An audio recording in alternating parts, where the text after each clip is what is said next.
Yes. Hey, now Mr. Robot has heard Craig.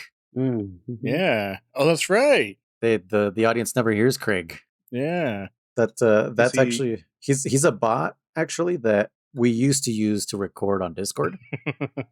And I think Chris has said in a few episodes back when we stopped using that, he would say like, I miss Craig. Yep.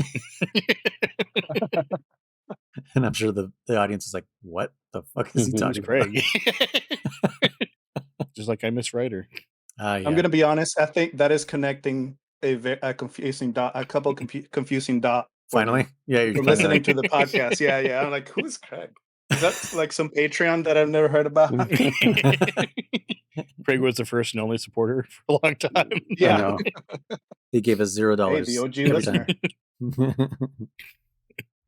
But yeah. I was gonna say something, man. I just can't remember now.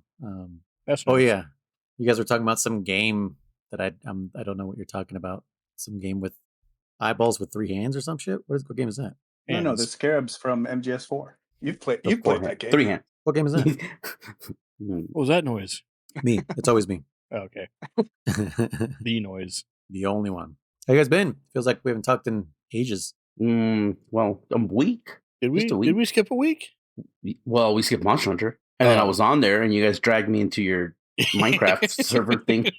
Well, because we thought you were just like waiting for us. I was like, well, I'm just gonna bring him over because like I was waiting for you in Monster Hunter, right? But we didn't say we were gonna record because Bonnie postponed, and usually with Monster Hunter, unless we say like, hey, let's record the next day or something, we just assume like, okay, I guess not this week. Yeah. Okay. Plus, I don't know what. Aren't you usually busy on Tuesdays? Me? No. Yeah.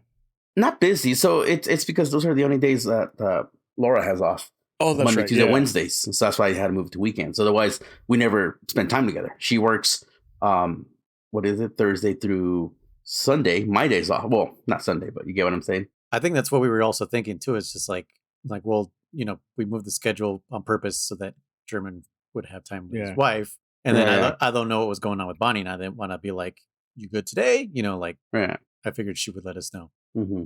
Yeah, like I said, I knew no messages were sent, but I'm like, I'm going to jump in there. That way no one can say I wasn't ready.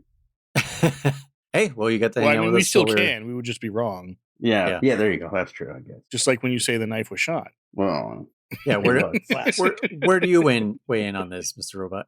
Oh, I think it's pretty definitive.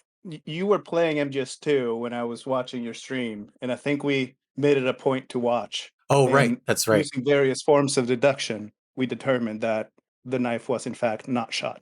So it just fell. It fell, and what the noise says did a weird clink, a weird static off the floor. Bounce. Yeah, a weird static bounce off the floor. Right. It should have spun around when it hit the ground. I should have done something weird for sure, but it should have. I mean, and if it was shot, it should have also spun around, which is the weird thing. Is like it didn't do anything. I'm gonna take some pixel measurements and do some line of sights and prove this once and for all. You're gonna go game theory on this, yeah. The only actually way had one of those decibel measuring microphones and noticed that there was no shot from his gun. They forgot to animate it.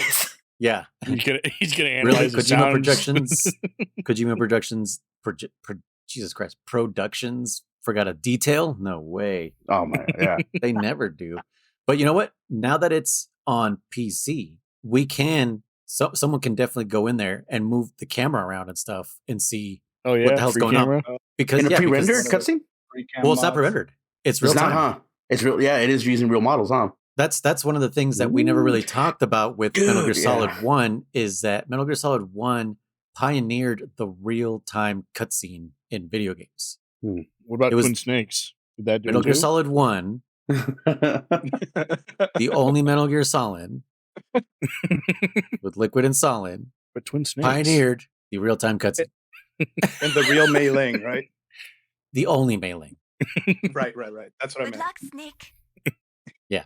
But yeah, we actually didn't even mention that because there's never been a Metal Gear with pre-rendered cutscenes ever, unless you want to say like Ghost Babel, but even that's not like animated. It's just like drawings, or the like Portable Ops and stuff like that, and even those are like animated. Can you have pre-rendered cutscenes in that kind of graphics? What do you mean? In Ghost Babel? Like in a Like, is Not that on the- possible? Well, No. yeah. I mean, when you maybe not Big Game Boy Color, but I know there was like. Did you guys ever see there was like Nickelodeon things for like Game Boy Advance where you could like watch like SpongeBob and all that Oh shit? yeah, I did see There that were on that. What's it videos. called? Scott Moz? Scott the Oz? Woz. Scott the Woz, yeah. Hey y'all. Scott here. I do that every now and then too. Okay, let's see if we can figure this out. What does he say? Does he say "Hey y'all" or "Hey all"? I think thought it's he said, "Hey all." Yeah. They've asked him because he goes to conventions what he says, Mm-hmm. and he says, "I say hey y'all," and that's how he answers it. So he- Son of a bitch doesn't answer the goddamn question. So I'm guessing it's just one word. Confusion. We need to put a free cam on him and zoom in on his Yeah. lips. yeah, German, go do some pixel measurements. Yeah, and we have to use Wario for scale, right? Because that's Yeah. what Matt Wario, was doing with Wario and Mario. Yeah. Yeah. Mario's 10 feet tall, right? Yeah. And Luigi has the biggest schlong or something. I don't remember Was that. that? I Wasn't think that one of so. those Maybe. episodes? Maybe. Something like that. Dude, I miss old Game Theory, man. That might be a different website, Chris. Oh yeah, sorry. Yeah, yeah. If he had Speaking the of, biggest, go ahead. I was gonna say if he had the biggest schlong, he wouldn't be able to plank the way he does. Maybe that's how he planks. Drills himself in. Oh my god. Oh wow, one-handed. Yes, no hand. Yeah, I was gonna say now. Yeah, now that it's on PC, if we see a Nick shoots the knife mod, we know it's Riser. Yeah. Riser made Yeah. It just puts fixed it and it like it. Yeah. oh Yeah. man. MGS2 fixed, and it's only one change, and it's that. Yeah. Chris, were you making clips back then? No, right? No, I don't think I was that far back. No. We need to make a clip of that at some point because I feel like that would drive the internet probably crazy too. They'd be like, "What does happen here?" Because it doesn't spin when it hits the ground. What the hell happens? Mm-hmm. Because I know he didn't shoot it, but something weird happened. They didn't animate it or some shit. Who knows what the fuck happened? So yeah, only Kojima knows. So Yep. Yeah. Anyways, what have you guys been playing? More Ghost Babel. Oh my god. Ghost Recon? Yeah, Walker? Ghost Recon. No. Ghostbusters? Yes. You're watching Ghost Whisperer? Yeah. Oh, man. You're not watching Ghost Dad, right? No. Oh. Ghost Rider. Ghost Rider. Yeah. Ghost Rider? Spirit of what? Vengeance? Yep. Peace Walker. That's the game. That's the Ghost one. Walker, yes. Yeah. Ghost of Peace. the peaceful ghost. Yeah. Yeah, I've been playing more of that. As you guys, well, the two of you, German and Noise, know, I unlocked the secret. Mm-hmm. So funny that That you was say not that. expected. But funny that you say that because you put that in the text in the group text, and I told German I was like, well, I didn't say anything because I was like, that's weird that he put that in this one. Why didn't he put it in the Monster Hunter one? And then me and German were talking on Wednesday, and he's like, yeah, he found the thing with the Rathalos and or no, I don't know what you said, but I was like, wait, I was like, oh, that's why he put it in the Metal Gear thing because I forgot. I was totally thinking of Monster Hunter. And I was like, why did he put Rathalos in the Codec Calls thing? And I totally spaced that. That's the thing you're supposed to find. But continue, go ahead. So yeah, I wrecked as I told you guys, I wrecked Rathalos on my fourth try, which would not have happened on Monster Hunter because that's 4 cards. Yep, and he had insurance. Well, no, with insurance, it still would have.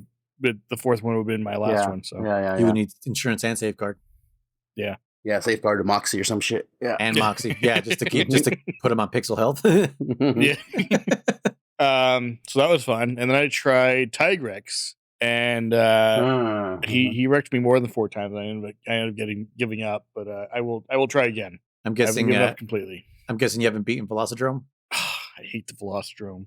Oh my god! Is there a Velocidrome? There's Velociprey. Oh I shit! got one. I got one for Tigrex. And then I got one for once I finished that, not Tigrex, I got one for Rathalos. Mm-hmm. And then once I beat him, I got one for Rathalos like evening or nighttime or something. Yeah. And I got one for Tigrex. Mm-hmm. So Noise I remember Velocidrome in it. I guess not. I do too, and that's why when I remember that too. And then it was first Rathalos. I'm like, maybe I made it up. Right. But maybe it is later on. But how far have you made it on those, Chris? That's it, Tigrex? Well, I unlocked the second Rathalos and the Tigrex, so that's all I've done so far. Is there more of them? Oh my god, dude! Yeah. Oh yeah. So I've only beat the first Rathalos so far. Yeah, there's more. So I will also admit I've never really gone that far either. Okay. So I don't know how many there are. Mm-hmm. Do you want to keep it a secret from us, Sherman, or do you want to just tell us? Yeah, it's up to you guys. I mean, the final one is kind of a big deal. Really? Mm-hmm. Is it the Elder Dragon? No, I did know this, but I've never done it. Yes. Okay. Is it what, Chris? Is it Fatalis? Okay. Yeah, I forgot about this last one. Yeah, I never made it to that. I did. So with that said, with Rathalos, I freaking definitely I wrecked him this time. I don't know what my arsenal was. My first playthrough back in the day, because I remember like Chris, I got wrecked pretty hard. I was like, what the fuck, this time I smoked him pretty fucking easy. You can also quote unquote chop off the tail, Chris. I don't know if you did that or if you knew. I have not. I figured it was probably possible, but I haven't done it yet. Yeah, you can just totally shoot I just shoot with rockets or the machine gun, doesn't matter. I think it's literally towards you have to do like a decent amount to the tail, then it comes off. You can also, I don't know, I hope you did it. Did you know you can also make well done rations?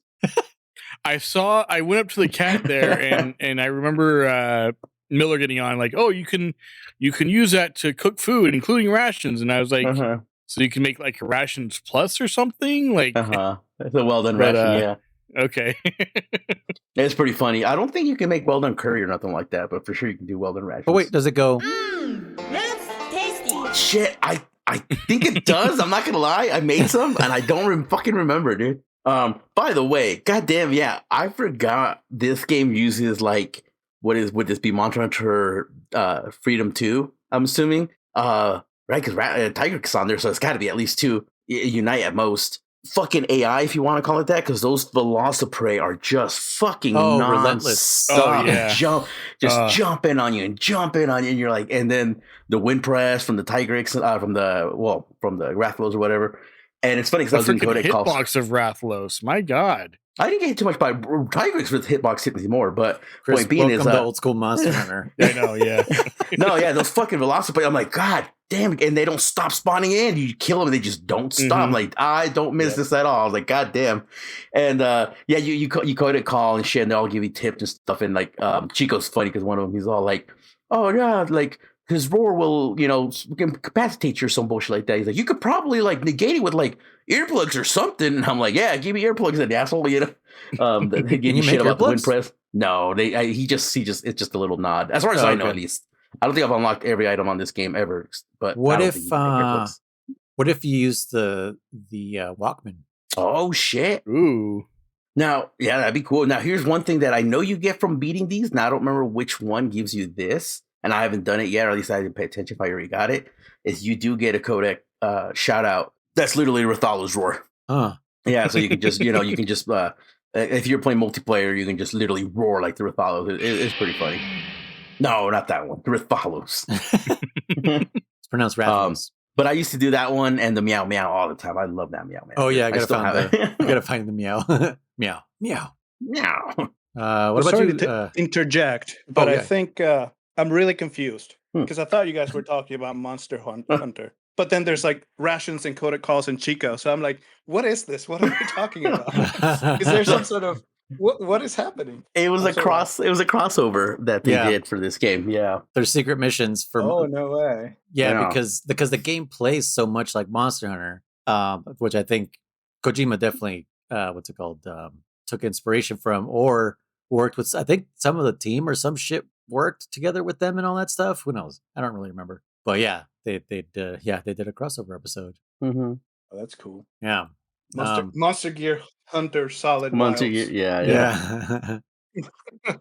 Jeremy, what about you? What you been playing? Dude, I pretty much been playing some Peace Walker as well, but when was the last time we talked on fucking the podcast. I think shortly after, like a few days after, I kind of stopped. I'm not gonna lie. Those fighting those machines again. I said the last episode, it burned me out, dude. It burned me out. Fighting pupas nonstop and what's the other cocoons? I'm like, I'm fucking done. Yeah, a little bored, not bored, a little. Again, like I said, it just takes forever. Even with again, I kind of even I said I'm done with the game, so like I'm gonna look online. Like, was there a faster way, or what does the most damage to these things or whatever?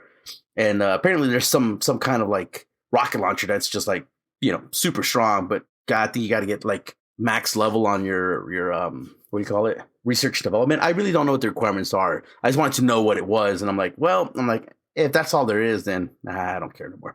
Yeah. I might still play it here and there. Like I said, it's still in me to try and get 100% on all the pupa chips and stuff, or the seek chips, AI chips. But yeah, otherwise, I actually haven't been playing anything. I told you I'm craving that Zelda randomizer, so I'm actually generating a seed right now. Okay. Yeah. By the way, if listeners haven't figured out, we have a special guest. So sometimes I am robot or I am robotic. I've seen. Yeah, it depends on whether it's available on any given platform. On Twitch, right. I think I am a robotic. I am a robotic. Yes. Yeah. Yes. Okay. So I call you Mr. Robot. But yeah, that's perfectly fine. We have a special guest. I don't look anything like Rami Malek. That's unfortunate for him. Yeah. He wishes he could pull off a bandana like you and an eye patch. That's right. We have a special guest, Mr. Robot. One of our producers is joining us today. One of our first ones. Howdy. Really? Yeah, welcome in. Kept you waiting, huh? Oh. Oh. Wait, I almost pressed the wrong one. I almost gave you a door buzz. What have you been playing? A lot of Peace Walker. Although not getting nearly as far as you guys. I suffice it to say, pupa. I don't know how to pronounce it, but it's kicking my butt. Oh yeah. I just recently got through it, and I'm way behind. Oh, but man. I am familiar with the story. When I first discovered Metal Gear, I just nerded out and looked everything up I could about it. I've just never played. I think you guys had the conversation about the bringing newer players to like old game systems and like the controls and stuff. Yeah. I have that muscle memory. I find myself pressing R2 trying to fire. And I'm like, no, I don't want to switch weapons. And I couldn't even imagine like doing the claw. Like that's just completely out of even the realm of possibility for me. I can't even. German's a masochist. Also, he doesn't have a choice now. Now, what do you mean? Because your PS3's fucked. Oh, well, I mean, I could have. I did enable the joystick. I just never used it. Wait, what? Well, no, but I mean, a choice. Yeah, that too. Well, that's what I mean. Is first you were doing it because you're a masochist. Yeah. But now you have to because you don't have a choice. Yeah. Even if you wanted to turn it back on. Yeah. I won't. You can't. Yeah. You can't. Yeah. For Peace Walker, I can. I'm emulating it. Oh, that's right. For some reason, I thought he was fucking playing on a PSP.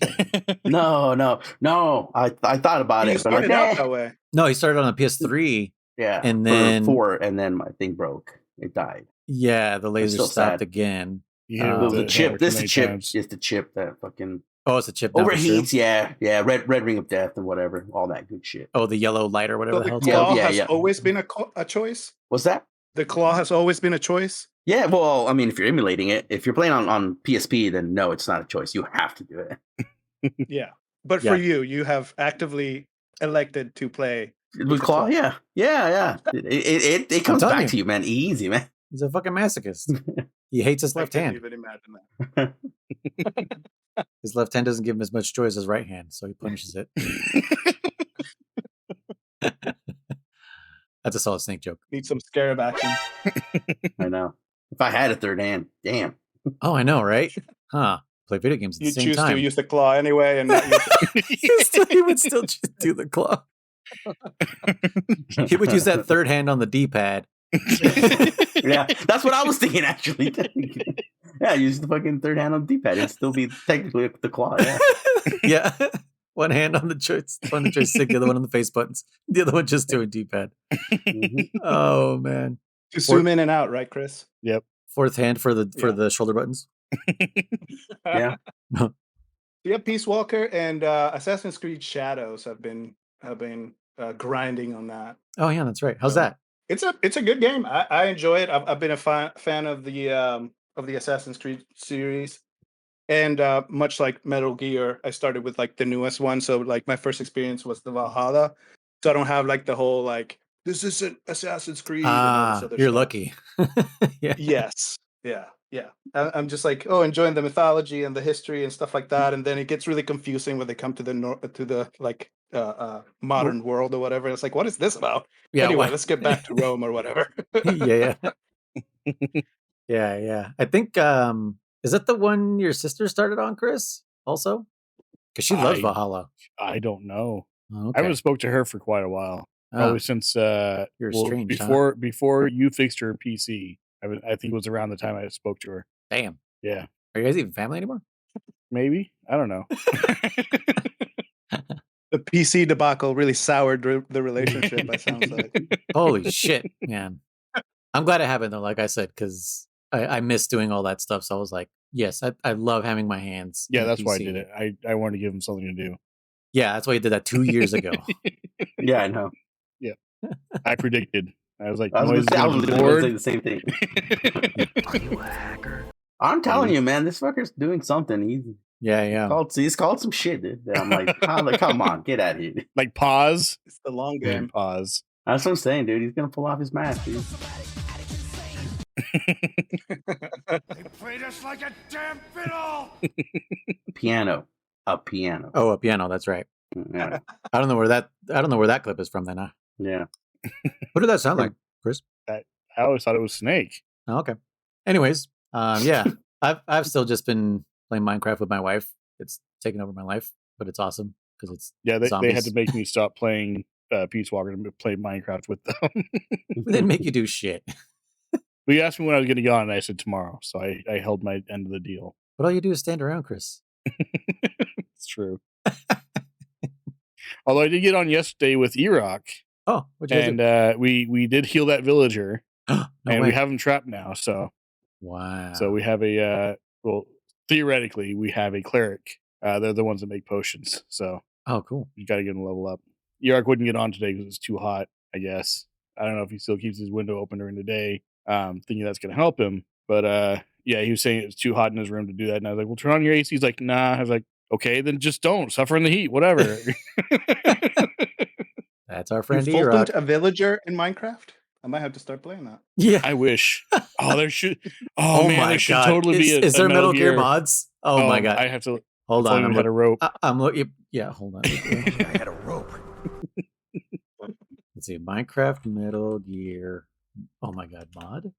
Mind Gear Rising Revengeance. Oh, what is this? Okay, looks like they just put a katana in. That's all. Dual katanas. Someone on Reddit said I made a new mod for MGS3. Mod for MGS3? Oh, wait, that's not Minecraft. Yeah, careful, Chris. One of our producers says, add it to the list of Metal Gear releases to play. But yeah, it's funny. One of the mods in the mod pack that we're playing has Metal Gear sounds in it. Like when you make guns, it literally has like the moving around the menu sound and then the pickup item sound. Oh yeah, which is pretty funny. But yeah, that's all I've been doing. So, and who knows? My wife and I have been talking, and we might have a surprise for viewers, not listeners. Ooh. We'll see. We'll see about that. But, I'll be waiting like an impatient melon.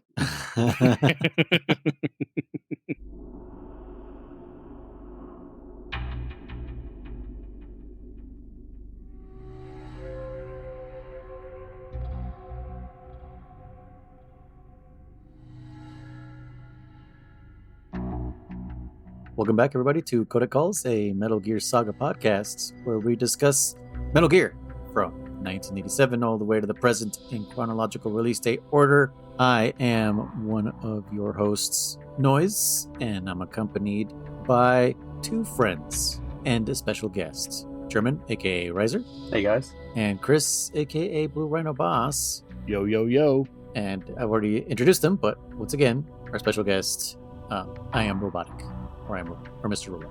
Hello. Does he have a code name yet? I thought we came up with something. Did we? I don't know. I thought we did. For me? No, I I'd be don't think we did yet. Yeah. Because I think German had talked about making code names for our patrons. That was ages I ago. thought we'd come up with. Yeah, I'm like literally, like a year ago, man.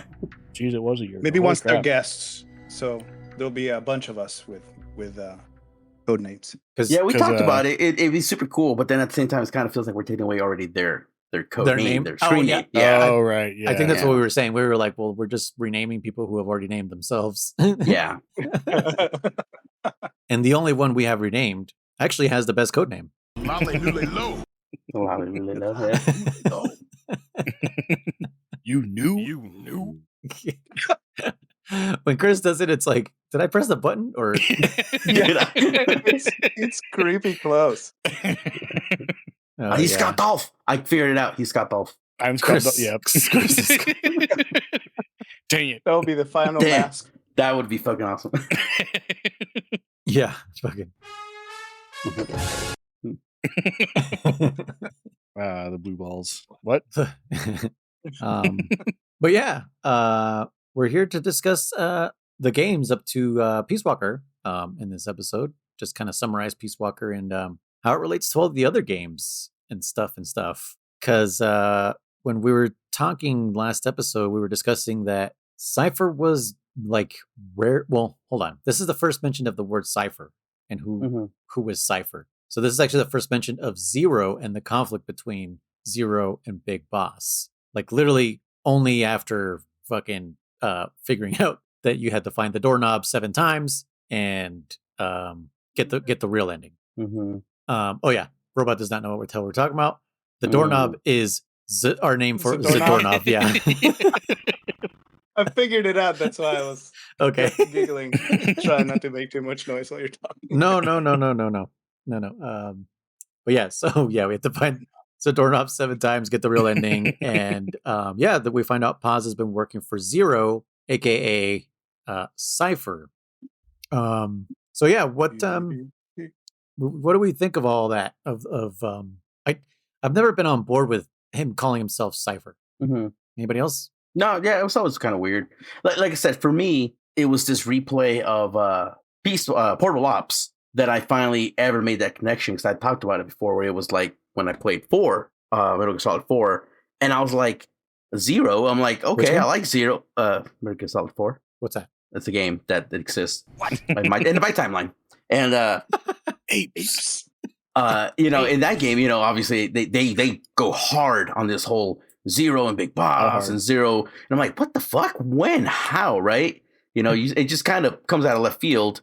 But like I said, it is touched on slightly in Portable Ops, and I was like, oh shit, okay, that's that clue that I guess was Touched supposed where? to tell Show me on you. this doll. Huh? I said touched where? Show me on this doll. Shut up. There's no And These 2 dolls in the airplane. Yeah, exactly. it was Colonel Mustard, okay, in the library. They touched The the Colonel candlestick. Mustard on the doll? Yes. Okay. And Show me on this Keraton. Where did he touch him? on the Keraton. But no, it's it was always just kind of weird on this one too, because it does also kind of come out of at the very fucking end, out of a fucking left field. Like, I've been working for Cypher the whole time. You're like, what? Like, okay. Like, I think if this game had focused more about that too, like throughout the whole game, without rewriting everything, it could have still, it could have been introducing like something like, yeah, someone's supplying them, we don't know who it is, or some bullshit. I don't know, whatever. It was kind of weird. It kind of made me think of. Did you guys watch the latest Bond movies with Daniel Craig? No, I've never seen a single Bond movie. What the What? fuck? Not a single one, dude. I'm letting it play all the way. I know the tropes. I know, No, like, you don't. You don't understand stuff of them, but I don't know. No, you don't. You think you do. You don't. All right. No. Yeah. I'll take it. Anyways, well, go on. What about what about Bond? Which one? So What's the name of it? 000 what? Well, none of them 0? none of them have James Bond in the title. or 007 I think or that's just anything. 3 zeros, right? 0. So, that took me a second. Jesus. No. So there's Spectre and oh man, what is the other one? Diamonds Are Forever or something? No. No, Die Another Day is way old. That's one of the ones I watched. Jesus Christ. Diamonds Are Forever, and then there's the poker one. No, hold on. Poker, I hardly know her. There's Casino Royale, Quantum of Solace, Skyfall, and then there's is it Spectre first? Ocean's 11. And then Die Another Day is the last one. But those are all with Daniel Craig? Yeah, he did fucking 5 of them. Jesus. He wanted he did Die Another Day? The latest one, right? I don't no, wait. Is that what it's called? Die Another Day was like Pierce Brosnan, right? Yeah. Hold on. What's the last one called? So that's the one that Madonna did the song for it. Madonna and what's his name? My Donna? Yeah. My Donna. Yeah. Not your Donna. My Donna. Let's see. Casino Royale. No Time to Die? No Time to Die. Thank you. That's the newest one. Yes. I believe so. That's what I was thinking. No, Die Another Day was the one right before Casino Royale with Pierce Brosnan. So that makes more sense. Yeah. Either way, there's like 2 Bond movies where it's like, oh, there's this secret organization. And it's like, okay. And then they take down that secret organization. And then in the next movie, there's like another secret organization. And it's like, what? Like more secretive than Spectre? Like what the fuck is going on? So that's what this kind of made me feel, that it was just like Cypher. And it's like, well, who's Cypher? 0. And it's like, why didn't you just say 0? Like, I don't understand. I was gonna say that's also wrong. There's that new not 00. Sorry, what's that? 000. The other franchise, Tom Cruise, Mission Impossible. You know, right. And it's like they're like, Ethan, your faith of the world isn't here. It's like, hasn't that always been like the fucking? Every trailer says the same thing. Yeah, I was like, whatever, dude. What was the last one he did? Like Ghost, Smokey the something Bear. Ghost Only or some he shit. can prevent forest fire. But only he can prevent espionage. But yeah, no, that brings to the very valid point that it's very similar to the whole. Like I was getting mad, remember, with the Dark Cauldron or whatever they were called, and and other factions that might come up. Black Cauldron, was that? Yeah, was that Dark Cauldron? Black Cauldron? Yeah, the ones with the shot. Yeah. And they're like, we were always in the background, and it's like there's another super secret operative that worked, alongside Fox. You're like, how can we never heard about them before? Well, it's like Hot Coldman, right? Yeah. Isn't that what he said? That he helped with the whole Snake Eater thing? Yeah, he helped plan it, Yeah, which is like, who gives a shit? I don't care. Yeah, no, honestly. Someone obviously planned it. It's a fucking mission. Exactly. That's why Portable Ops I like a little bit. Was it just like 4 of us? Just 4 of us going like, hey, let's do this mission. just random, yeah. It was just 0 and shit. And you're like, yeah, fucking just do this. Okay. Yeah, no. That's why, like I said, with Portable Ops, you get the whole Cunningham, where he is working with the CIA, trying to find out where the other half of the legacy is. He thinks you have it. It still works, versus this one's like Coleman. It's like, who cares, like you said, versus that one, in my opinion, you're like, whether you like or not Callahan or whatever his name is, it's still some motive that makes sense. It still works in the universe. You're like, oh yeah, because at the end of 3, we only got half of the legacy. So where is that other half, Yeah, because I don't think that is brought up in Peace Walker, the second half of the legacy. No, because well, again, as much as Kojima says it's not canon, at the end of fucking Portal Ops, it's combined. Ocelot had it, and fucking then the CIA brought the other half. You could go, good, I got both halves, Yeah. Well, my 2 cents, I think Cypher is just the proto name for the new Patriots. Like it's just like I guess it's before the Lalilulelo, like before they could actually control information or whatever. Mm-hmm. Like we find out in MGS4, the game that doesn't exist. I think Cypher is the so it's not just 0, is what you're saying. The sneaky Patriots. Yes, it's not just another name for 0, but for the organization. So Cypher is Spectre. La CIA. Yes, I think that. La CIA. I think that makes sense. Actually, you're right, because let's say you are 0, and you're trying to do this thing. You're trying to take over the fucking world. If you go around telling everyone you're 0, people are going to put 2 and 2 together. So you use a different name. You call yourself Cypher. And then when you're trying to recruit something else, you call yourself fucking, whatever, the Patriots, That way by the time people put it together, it's too fucking late. That makes sense. If you went around calling yourself 0 for every fucking transaction, people would, found out a little sooner, things could have gone differently. That makes sense. Yeah, and I think they're still trying to obfuscate the concept of the Patriots. Mm-hmm. Right, because so they don't want to use that name. Yeah, that name hasn't been created yet. So that makes sense. Yeah. What I was going to say, German, is when you said I'm trying to take over the fucking world, it sounded, in my brain, it sounded like Brain from... Pinky the Brain. Yeah, but actually saying fucking. Take the fucking world, Pinky. What are we doing tonight? Trying to take over the fucking world, Pinky. The fuck's it look like, man? We do it every night. We do this every fucking night. No, but wait, hold on. You brought up a point. No, the Patriots have been established because Big Boss was a Patriot and he left the Patriots. But do they say the name the Patriots? That's the key word. I think at the what game is the one that shows all that info? Was it Purple Ops or was it fucking 4? It's 4. It's one of those one of those giant long cutscenes. You know what? I think it was actually Big Boss who says it. No, Ocelot says it. No, it was Otacon. That boss left. But key point there is where they calling themselves Patriots. Unknown actually, but yeah, we know that Big Boss was one of the founding members as well. Is the predecessors? Well, do you mean the Boss or Big Boss? Big Boss. Sorry, Big Boss was one of the members with Siggins and Paramedic and all that, and then he bounced. Right, but I don't think they called themselves the Patriots. That's what I'm saying. I don't think they did. No, but that's what I'm saying. That was the original group, and then after he left, they were like, "Oh, we'll just call ourselves the Patriots, I guess." Yeah, because they're supposed to be the predecessors to the philosophers. The philosophers, yeah. The Wise Men's Committee, yeah, pretty much. Right. So yeah, Cypher is just a more shadowy version of the Patriots, so that people don't know it's the Patriots. Well, that Zero, or just before the Patriots. It's whatever. It's Metal Gear. Did you say nerd?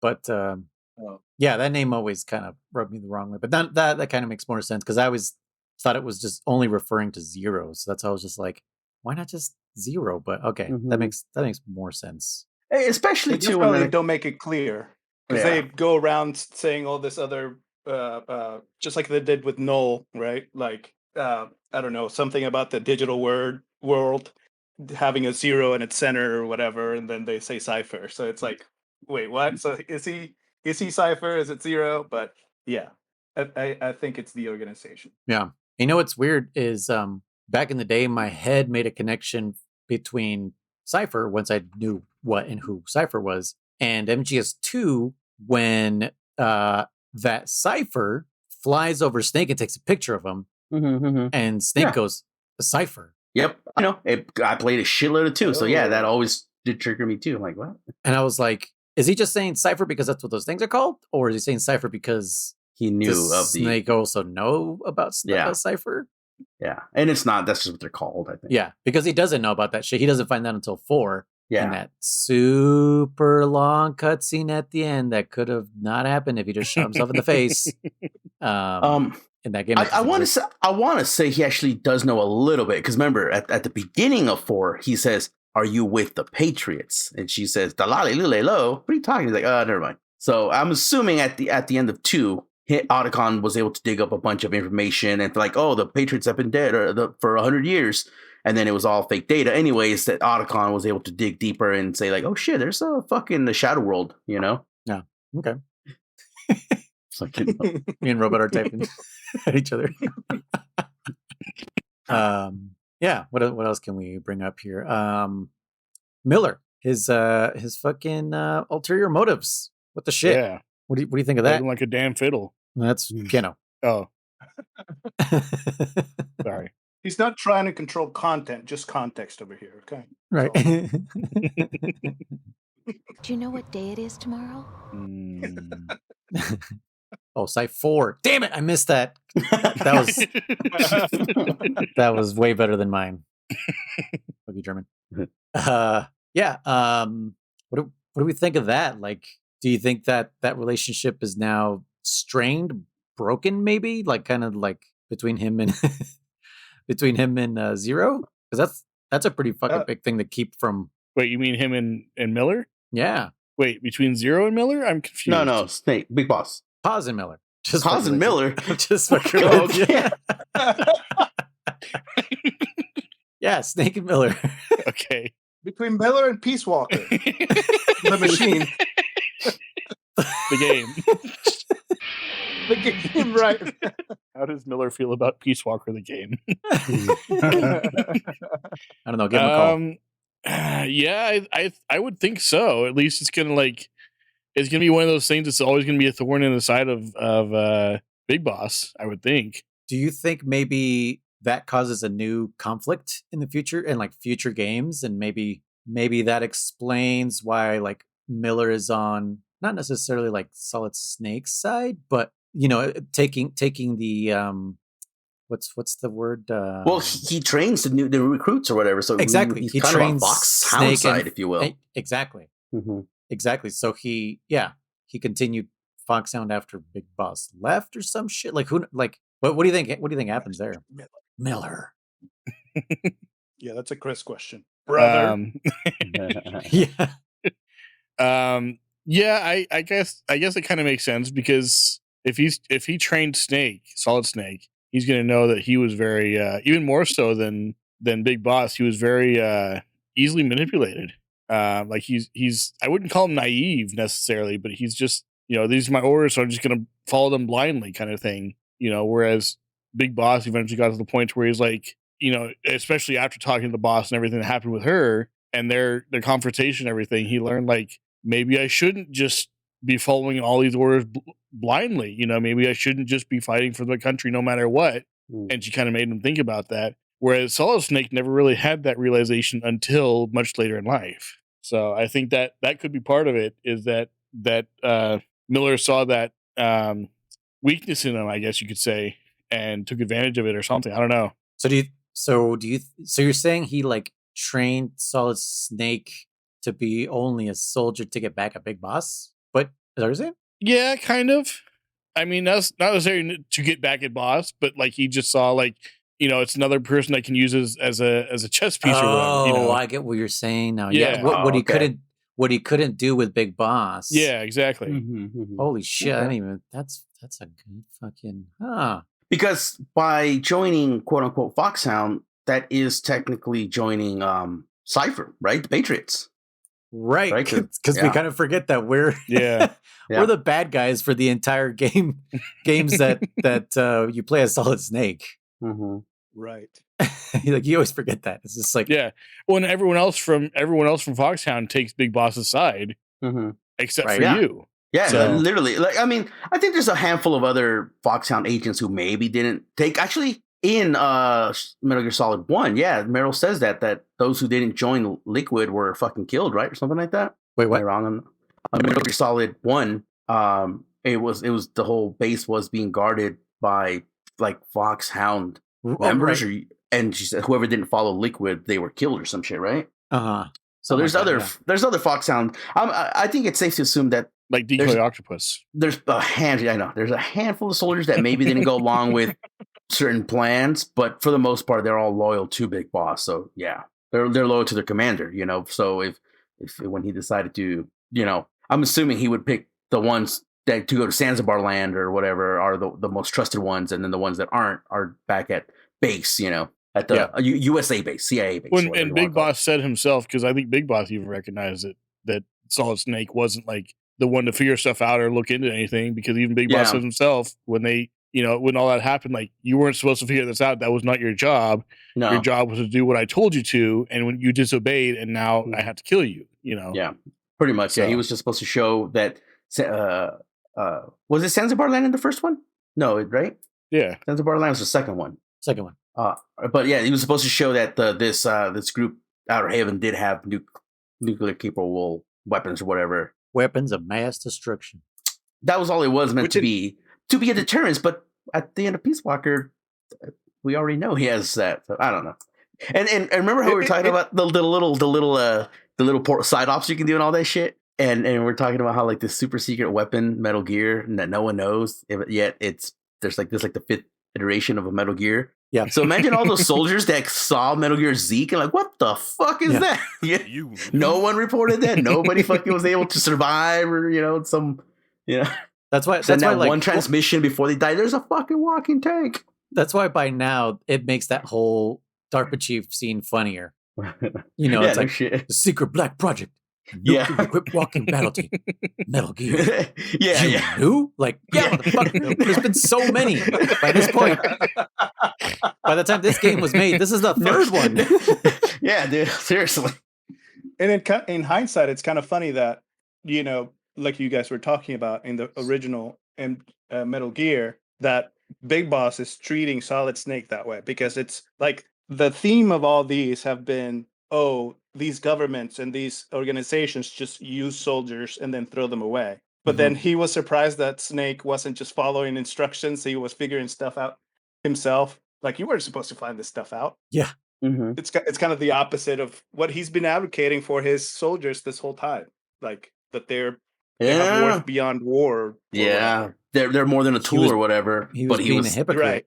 Absolutely. Well, at the same time, think about that, because Big Boss knew this is my quote unquote son / clone. Cone? So I know it's cone. So it is a bit hypocritical of him. I like that. Cone of vision. But it is also like I don't know if I've ever established in my canon whether or not he meant for Snake to die in that first mission, or if it was just supposed to be like oh shit, you know, like they got this thing, all right, evacuate or some bullshit, you know, or for him to be a patsy or something. Was that? Or for him to be a patsy or something, right? Yeah, that too, you know. So or to show like, see, I made the effort to take down this uprising, you know, but Snake failed, and you know they succeeded. So it's just kind of for him to cover his ass, I guess. Like, I tried to help you guys, but you know, Snake sucks. Too strong, or whatever. The enemy's too strong, or some bullshit. Yeah, and instead, fucking, he ended up beating him twice with the can of hairspray. Like Peace Walker, does Boss know about the clones? Yes, he does. That's why he left Cypher. Okay. That's why he left the Patriots. That's why he left the group, because at the end of Portable Ops, even it's not canon. It's already. This is 1974 in Peace Walker. Yeah, I think so. It's already established. Right. So that's mentions it. He mentions it in that last cutscene, doesn't he? About Les Volunteers? Yeah, doesn't he? I don't think he does. We watched it, but we watched it, right? Yeah, but I don't remember mentioning anything about that. Oh man, never mind. Maybe that's just in my brain. In your canon, I don't think he does, but Ocelot reveals it in Pol Ops. He says he's like genomes. He's like, oh, that's incredible or some shit. He's like, I want him to be the test subject or some shit like that, referring to Big Boss. Which is funny, because why would Ocelot mention that when Zero would be like, yeah, I know, fucker, like he's my best friend, I'm gonna clone him, like duh. What do you think, I'm cloning you? Get out of here. Yeah. Actually, yeah. So one thing I'm curious about, because Mei Ling mentions in Metal Gear Solid 1 that she was the one that invented she was part of the team that invented the Soliton radar, right? She invented it, yes. And yet it exists in Peace Walker. Game. Yes. It does. Oh yeah, it does. It does. Yeah. You can develop it. Well, I know. Oh, I guess it is called the Soliton radar. Yeah. Now here's my 2 cents on that. She never said when she invented it. Well, but she's not, because that takes place in 2005. This is 1974. That's 30 years. Is it time travel? 31 years. Right. Time travel trip. Time paradox. Oh, okay. So she's a time traveler. Got it. Yes. Well, also, this game is very generous in fan service. Things that we know can't possibly exist in this timeline, like a Walkman, or not the Walkman. But one of the versions they have is definitely way advanced for what was available in 74. Yeah, like they definitely are. I think they put that in as like a CD player, no skip, anti-skip. Yeah. You can upgrade it from 10 seconds to 30 seconds to 1 minute. Remember the 1 minute? Holy shit, that thing was a godsend. You could open the little door, be like, haha, and then close it back up. Dude, I remember I used to just like tap it to test it. I'd like when I had the 10 second and the 30 seconds, I'd tap it for 30 seconds and then it would skip. And I was like, oh my God, it's true. Tap it. I'd shake the fuck out of it, dude. I would literally DJ off. I would DJ the shit out of it. I'm like, dude, it's still playing. Fucking dope. Yeah, because it has a buffer on it. It just reads ahead. Yeah. But I would just have it in my pocket, man. That was the best part. Yeah. That's how I learned you can open up your UMD tray on PSP and still play the game. It's not reading it live. It already read it, and you're like, oh shit, you don't. Right. Yeah. It's loaded the entire game into RAM. So Yeah. But yeah, there's joke stuff in there. That's sure. I feel like that Assault on Radar is there just as a tip of the hat to mailing. Like, okay, you've gotten this far in the game. Here, have this fucking thing. To mailing / all the veteran players. The thing that sucks is that it fucking drains. What is it? It drains battery like crazy. It's fucking dies like crazy. By the way, so two things. Okay, batteries. You guys found batteries when you were patting down soldiers, I'm assuming, right? No, I was eating mushrooms. Did you guys find batteries or no? Right? I never found batteries, no. Okay. Yeah. Did you find batteries? But they don't. I literally had an empty spot in my inventory, and it doesn't go into your inventory. Is it just GDMPs? Is that all it gives you? Because it didn't do shit for me. As far as I can tell, I don't get anything from recovering batteries. So you just sell them? Is that what you're saying? Is it what? Dollars? You just sell them? Yeah, I'm assuming they just go into your GMP or whatever. It's an instant refill while you're on the mission. Is it instant refill? Oh. It's not an item. Okay, instant refill. That's kind of bullshit then. But anyways, with batteries, Soliton, I was also going to make this argument. Now, remember, this is the black world. This is the world that we've been talking about. There goes again. No. The dark world. You know what I'm talking about. Oh my God. The secret world. The underworld. The underworld. There you go. That's the one. Now, Molemen are going to get offended, man. Come on, dude. No. Who's going to get offended? Molemen. Oh. But that was going to be vampires. Like I am the Underminer. Sorry. We've talked about this about about Zero having technology. He controls the military, so the technology that he has, he's had shit before it gets released to the military. That's way before it gets released to the general public. So I was like, yeah, maybe if you really want to push it and try to make logic out of a game that should have no logic. So are you trying to tell me that Mei Ling pulled an Otacon? She pulled an Otacon, or she just came technology and pawned it off as her own. or again, she definitely just came upon that same solution or what do you want to idea. And Zero's over here like, bitch, I've had that. So she literally reinvented the wheel. Yeah, literally Zero's over here like, man, I've had that shit for years, bitch. But whatever, you know. When you think about it, Granin invented Rex and Ray. Yeah, he designed them. He's got his little dolls. Shoes. Yeah. Yeah. What? No. Legs. But legs.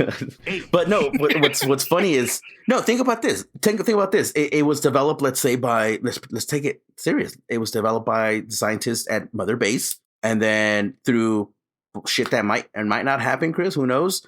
Zero comes up across it, and then he further develops it. Has his badass Assault on Radar, right? And fucking. He's like, how am I going to pawn this off that we invented it? Oh, I know. I'll have a little Asian girl do it. No. Asians but then when he declassifies the technology behind it, not the Soliton itself, just the technology, the all the math problems and all that bullshit schematics behind it. Yeah, little Asian girl, math.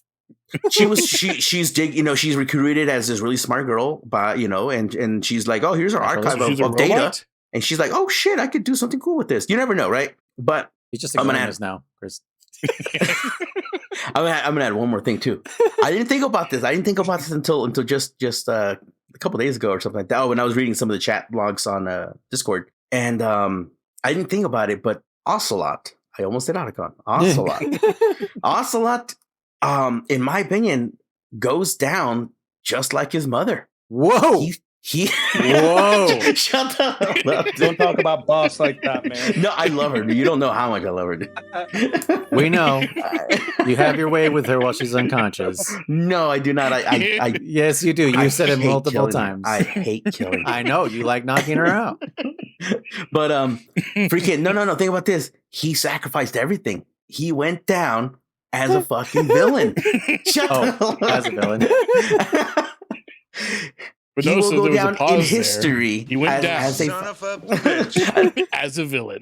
He will be written in history, remembered in history as a villain, as a person who almost brought the world to ruin. And the whole time he was playing the long con. He was trying to save Big Boss / save the world. Who? No one will ever. Yeah, no one will ever understand him. Everything he did. He did. Yeah, it's crazy. No, think about it. Entire life. Do it for you. I was thinking the same thing. What is it, Brian Adams? Everything I do it for you. But I won't do that. not for honor, but for you. Yeah. No, yeah. Think about it. Like I said, like oh my god, dude, what is that? What the song is about? It's about Ocelot. It's about Ocelot. It's about Ocelot. Yes. Oh my god, that just blew my. I'm still in a dream. Do ocelots eat snakes? Yeah, absolutely. Not like what do you mean? rattlesnakes. Absolutely. Fuck yeah, an ocelot would eat a snake. Basiliscos do, but yeah. If only I had a rope. I guess that makes sense because the average snake has a attack time of like, was it 80 milliseconds or something like that? Fuck fat. And the average house cat has a reaction time of 70 milliseconds. So house cats are actually quicker than snakes. Absolutely. So an ocelot being a wild cat, I would have believed that. Yeah. Okay. Yeah, and I'm not talking about a rattlesnake. I'm just talking like a fucking like a bull snake or something like that. Absolutely, you'd fucking eat A it. bull snake? Yeah. It's a What snake. is a bull snake? It's a snake with horns. Is that a real snake? Let's find out.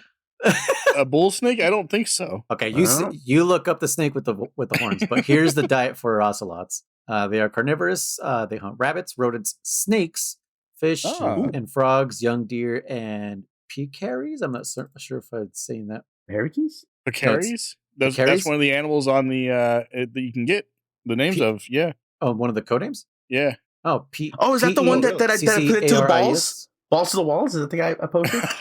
Maybe. I don't know. I don't know. Iguanas and other lizards. There is a bull snake. By the way. P-E-C-C-A-R what? P-E-C-C-A-R-E-I-E-S.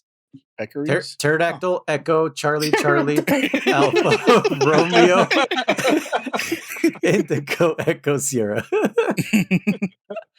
There we go, German. I said it. Speaking of using a rope that you may or may not have, I do see here that the rope I got. the exact word in Metal Gear Solid that Mei-Ling says are that she designed Snake's Soliton radar. Oh, so that invented it. Okay. Okay. So she may invented have only like created this specific Soliton radar. So she's like Apple, and she takes existing technology and puts it in another form and said, "Look, you know what she made. did? I know exactly what she did. She gave it that green tint and sold it for $1 billion. Said, "I made it. It's better. It's green tint. It's the green tint." Mei-Ling is Apple, and mine is backlit, and Mother Base was Xerox. I still think that's weird that Xerox invented the graphic user interface. It's so fucking weird. And the mouse. And they're like, no, we're just going to make printers. Fucking idiots. They just gave it to Apple. Fucking absolute dumbasses. That's their fault. Like I don't feel bad for them. That's just, it's just the way of the world, man. Pirates. Is it? Well, I mean, keep in mind, noise. Even back when we were younger, computers were just a phase. Remember? Mm-hmm. Oh yeah. They're not going to become popular. The internet won't be a big thing, dude. I remember when I told my parents, like, this is how we're going to do things in the future. Mm-hmm. And like, they didn't really want to do online banking for a while. And then I remember when I came back from college, I was like, see, I told you.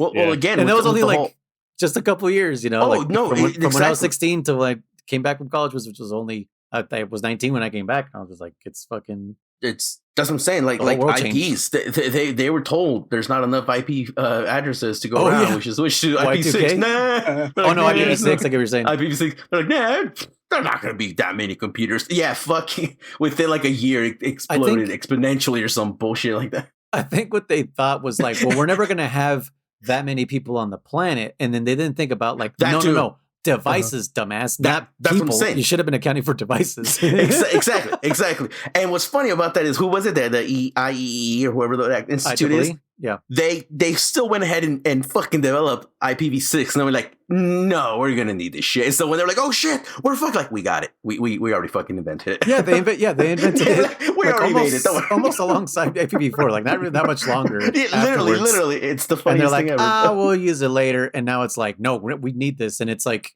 what is it? It's 60. Is it 64 bits or 128 bits? Something like that. 128. I think it's yeah. Either way, we could have so many IP addresses that I think it's like more than we have stars in the sky. It's kind of some bullshit like that. Yeah, it's just unquantifiable. and then with that said too, freaking Codec. We're talking about lost opportunities. Didn't Codec invent the digital camera, but they sat on it because they didn't want it to catch on. They're like, people won't ever buy fucking film again, so they never fucking did anything with it. And all of a sudden, I think so. I think Kodak had the digital camera like made and shit, but they were like, nah. And then by the time like everyone's that started making them. They're like, well, we have them already. Like, too fucking late, dude. And like Sony took off with them and other companies. I think it was Kodak, and it was made years ago too. But anyways, yeah, we were talking about Ocelot. Else, Mei Ling. Oh my god, the prototype developed in 1975. Yeah, of the digital camera. Holy shit! By Kodak. Dang. Yeah, told you. So see, that's what I'm saying. Thing fit in anybody's pocket? No, this thing was like not. the size of a TV or something. This is what it fucking looked like. Jeez. Oh shit! But hey, but exactly like I said. So yeah, is it uncalled for? Like a cassette tape? Well, yeah, because data was stored on tapes back then. I guess so. Yeah, there was no hard disk yet. Yeah, that would make sense. Technically digital, I guess, even though it was using analog storage. Sure. The mechanism itself, probably the sensor was a pixel sensor. So that light sensor that would classify it as a digital camera. That's crazy. I did not know that. But see, like with that said, 100 by 100 pixels. Oh, jeez, dude! Not even a megapixel. That is a centipixel. Like, what would you even call that? Well, no, because it would be 1,000 pixels total. Oh, okay. So it was a kilopixel. Yeah. Wow. But with that said, think about that then. So Soliton radar could have absolutely existed. It just wasn't available to the mass media, mass army. You know, look at those army shows that talk about like all these badass things that quote unquote exist are in prototype modes, but the army's like, yeah, it would cost too much fucking money, like the dragon scale armor, and other things that are like, these are sick. Why aren't we fucking equipping? We make armor from dragon scales in the IRL. Kind of, yeah. Not real dragon scales, but it mimics dragon scales. I don't know what Mithra is, but this is armor. But anyways, the point is, they're like, why don't we send our soldiers into this? They're like, because they would fucking each soldier would cost like $1 million to make him an armor or some bullshit like that. So like, we'll just stick to traditional Kevlar because it's cheaper, Yeah. Have you seen that demonstration of the CEO who allows like his assistant or whatever to like stab him a bunch of times with like this body armor that he has? Not that one, but I've seen the developer of Kevlar shoot himself. Yeah, it's crazy. That assistant, I think, was in jail because he's like shit. Like, how the quick stabs that they do in jail in movies and stuff. That's what it looks like. He's just like, yeah. Seriously, it's literally like for Laonda, the German, like for Laonda. Yeah, He was just fucking like stabbing this dude. Jeez. But like, yeah, like the CEO was like not even batting an eye. He's like, this is how confident I am. Mm-hmm. If I feel like that's what Elon Musk should have done. He should have been standing in front of the Cybertruck and somebody else should have thrown the stone. I thought you were gonna say put it in autopilot and see if it stopped. No. You saw that demonstration though, right? When they cracked the fucking window on the Cybertruck. Yeah. Awesome. I loved it. And people still bought it. Fucking goddamn. Oh man. I don't know why. It's awful. Yeah. It's the best thing that ever came out of it was the cyberpunk memes where it's just like, look. Oh yeah. Or the Halo memes. This is what cyberpunk looks like. Well, looks like and the fact that so many people are like, oh look, my truck can do truck stuff, and no, it really can't. It can't. Yeah. I mean, Iraq sent me one of those videos on TikTok of the what's that test called where it tests like how far the springs can adjust and everything. The shock. You know what I'm talking about? Where with the load. The load. Yeah. Well, no. Like it has like a ramp, like those ramps you normally go like. Or oil change. Oil change. But they have them like they're really tall, and they'll test your suspension to see how far you can go up this ramp without your. I get you. Yeah. I forget what it's called, but I know what we're talking about. Not a torque test, but they've tested on that, and it does terribly, like worse than a lot of sedans. Yeah, that's a good one too. Yeah, dude, that's fucking holy shit. There's ones where they'll compare it to dumpsters, and they'll have like raccoons back there and stuff. Like, where's the beef? Yeah. Jesus, that's a throwback. Have you seen that? Do you remember that commercial? It's just like 3 old ladies going, "Where's the beef?" What was it for, anyways? It was for a restaurant, wasn't it? Wendy's. Yeah, Wendy's? They're making Arby's. It's Arby's. Was it Arby's? Yeah, they were making fun of like McDonald's and Burger King. Like, where's the beef? Because the patty's so fucking skinny and shit, non-existent. Okay. But, because Arby's now is we have the meats, is what they say. We have the meat. Right. That's one of my sound effects on Twitch because your sister Chris wanted it on there, and I was like, okay, I'll put that on there. Arby's, we have the meat. But yeah, that was to correct the record. Chris was correct. It is a Wendy's commercial. Is it? When? Wow. Maybe because they're thicker patties, square patties, maybe. Well, they're just thicker. And they're square. I'm not wrong. They are square. Square. Yes, yes, German. They're square. Fresh, never frozen.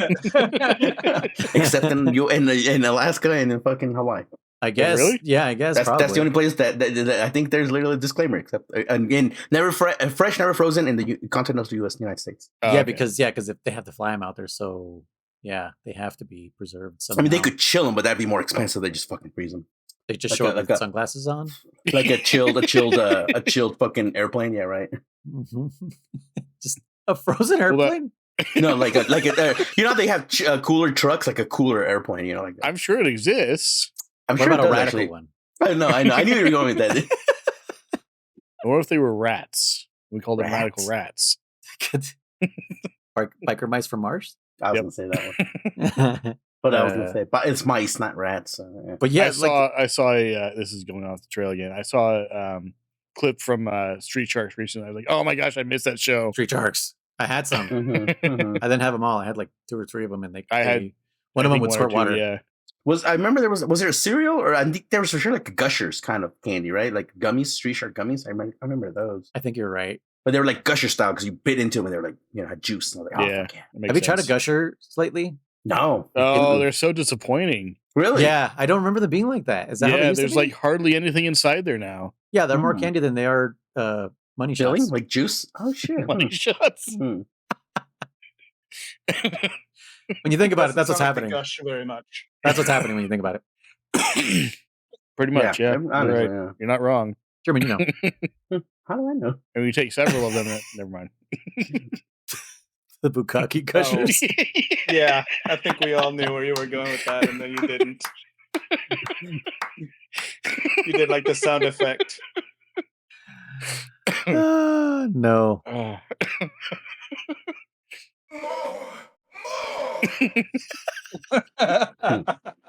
I feel like that should be a band named Bukkake Crushers. And of course, they're just Japanese girls who like classic rock. Yeah, exactly. Oh, I'm so hooked on this Japanese song right now. It's fucking from Bukkake Gushers. No, it came out of my Facebook like feed, and fuck, I'm so addicted to that song. It's an older song. It's called an Ulcer song. Is that what you said? What ulcers. It gives you ulcers. Like the brown note, but it's for ulcers. No, it's called like Mono no something. Oh my god! Oh, is it? Is like the camera like facing down on them? On the girls, yeah. There's an original version of that song, but it's literally just a tongue twister. I didn't know it's a cover, dude. That song is awesome. It's a cover from another band, but do you know that song is literally just a tongue twister? That's why it sounds so funny. I saw it on Reddit a few months back, and I was like, "This fucking band's radical." Dude, they kick ass, dude. Yeah, rats. Mono no Aware is what the name of the song. Look it up. I think it's fucking awesome song. I play it all the time. The girl version is super cute. The original version isn't bad. It's got an actual music video to it. But yeah, it's a super funny song. I love it. Yeah, I came across it, like I said, on Reddit, and I was like, "That's fucking these chicks are fucking." That shit was on my feed like crazy because obviously I clicked on it and they're like, "Oh, you like this? Here's more of this." How did we get on that song? What did we get on that? What the hell's going on here? It's all on train rails anymore. Yeah, it's all on radar. That's right. But yeah, and then Ocelot being again just like his mother. Go on. Yeah. No. His life.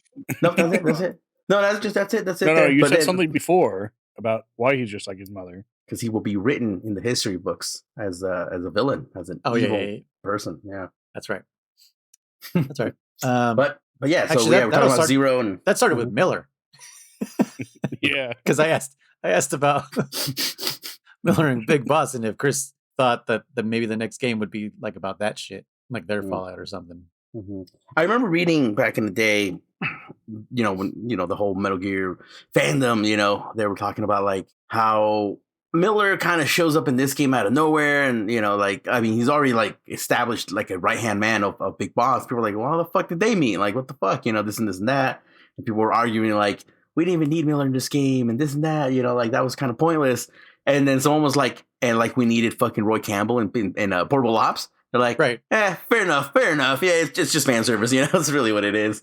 But in this case, Miller moved the story along more than Campbell. Campbell was literally just there to say that, oh yeah, remember him? He's here too. Campbell was there to drive the truck. Pretty much. That's all he did. But yeah.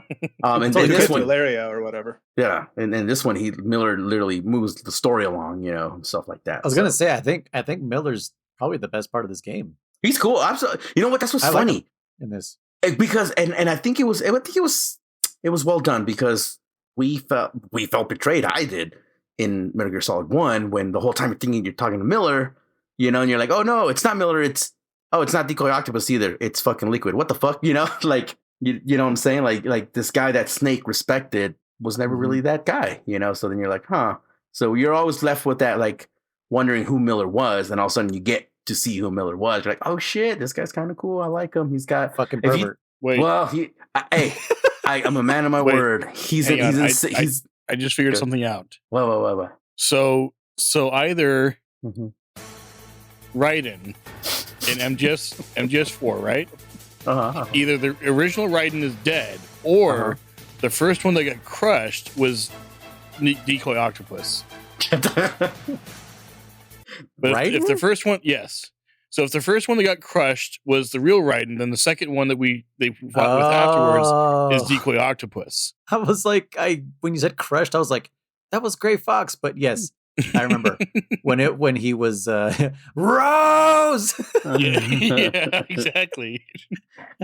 So one of them is Decoy Octopus, and the other is Decoy Octopus. Yeah. But I was gonna say, Chris. So then is a man of my word right now. Octopus's kid?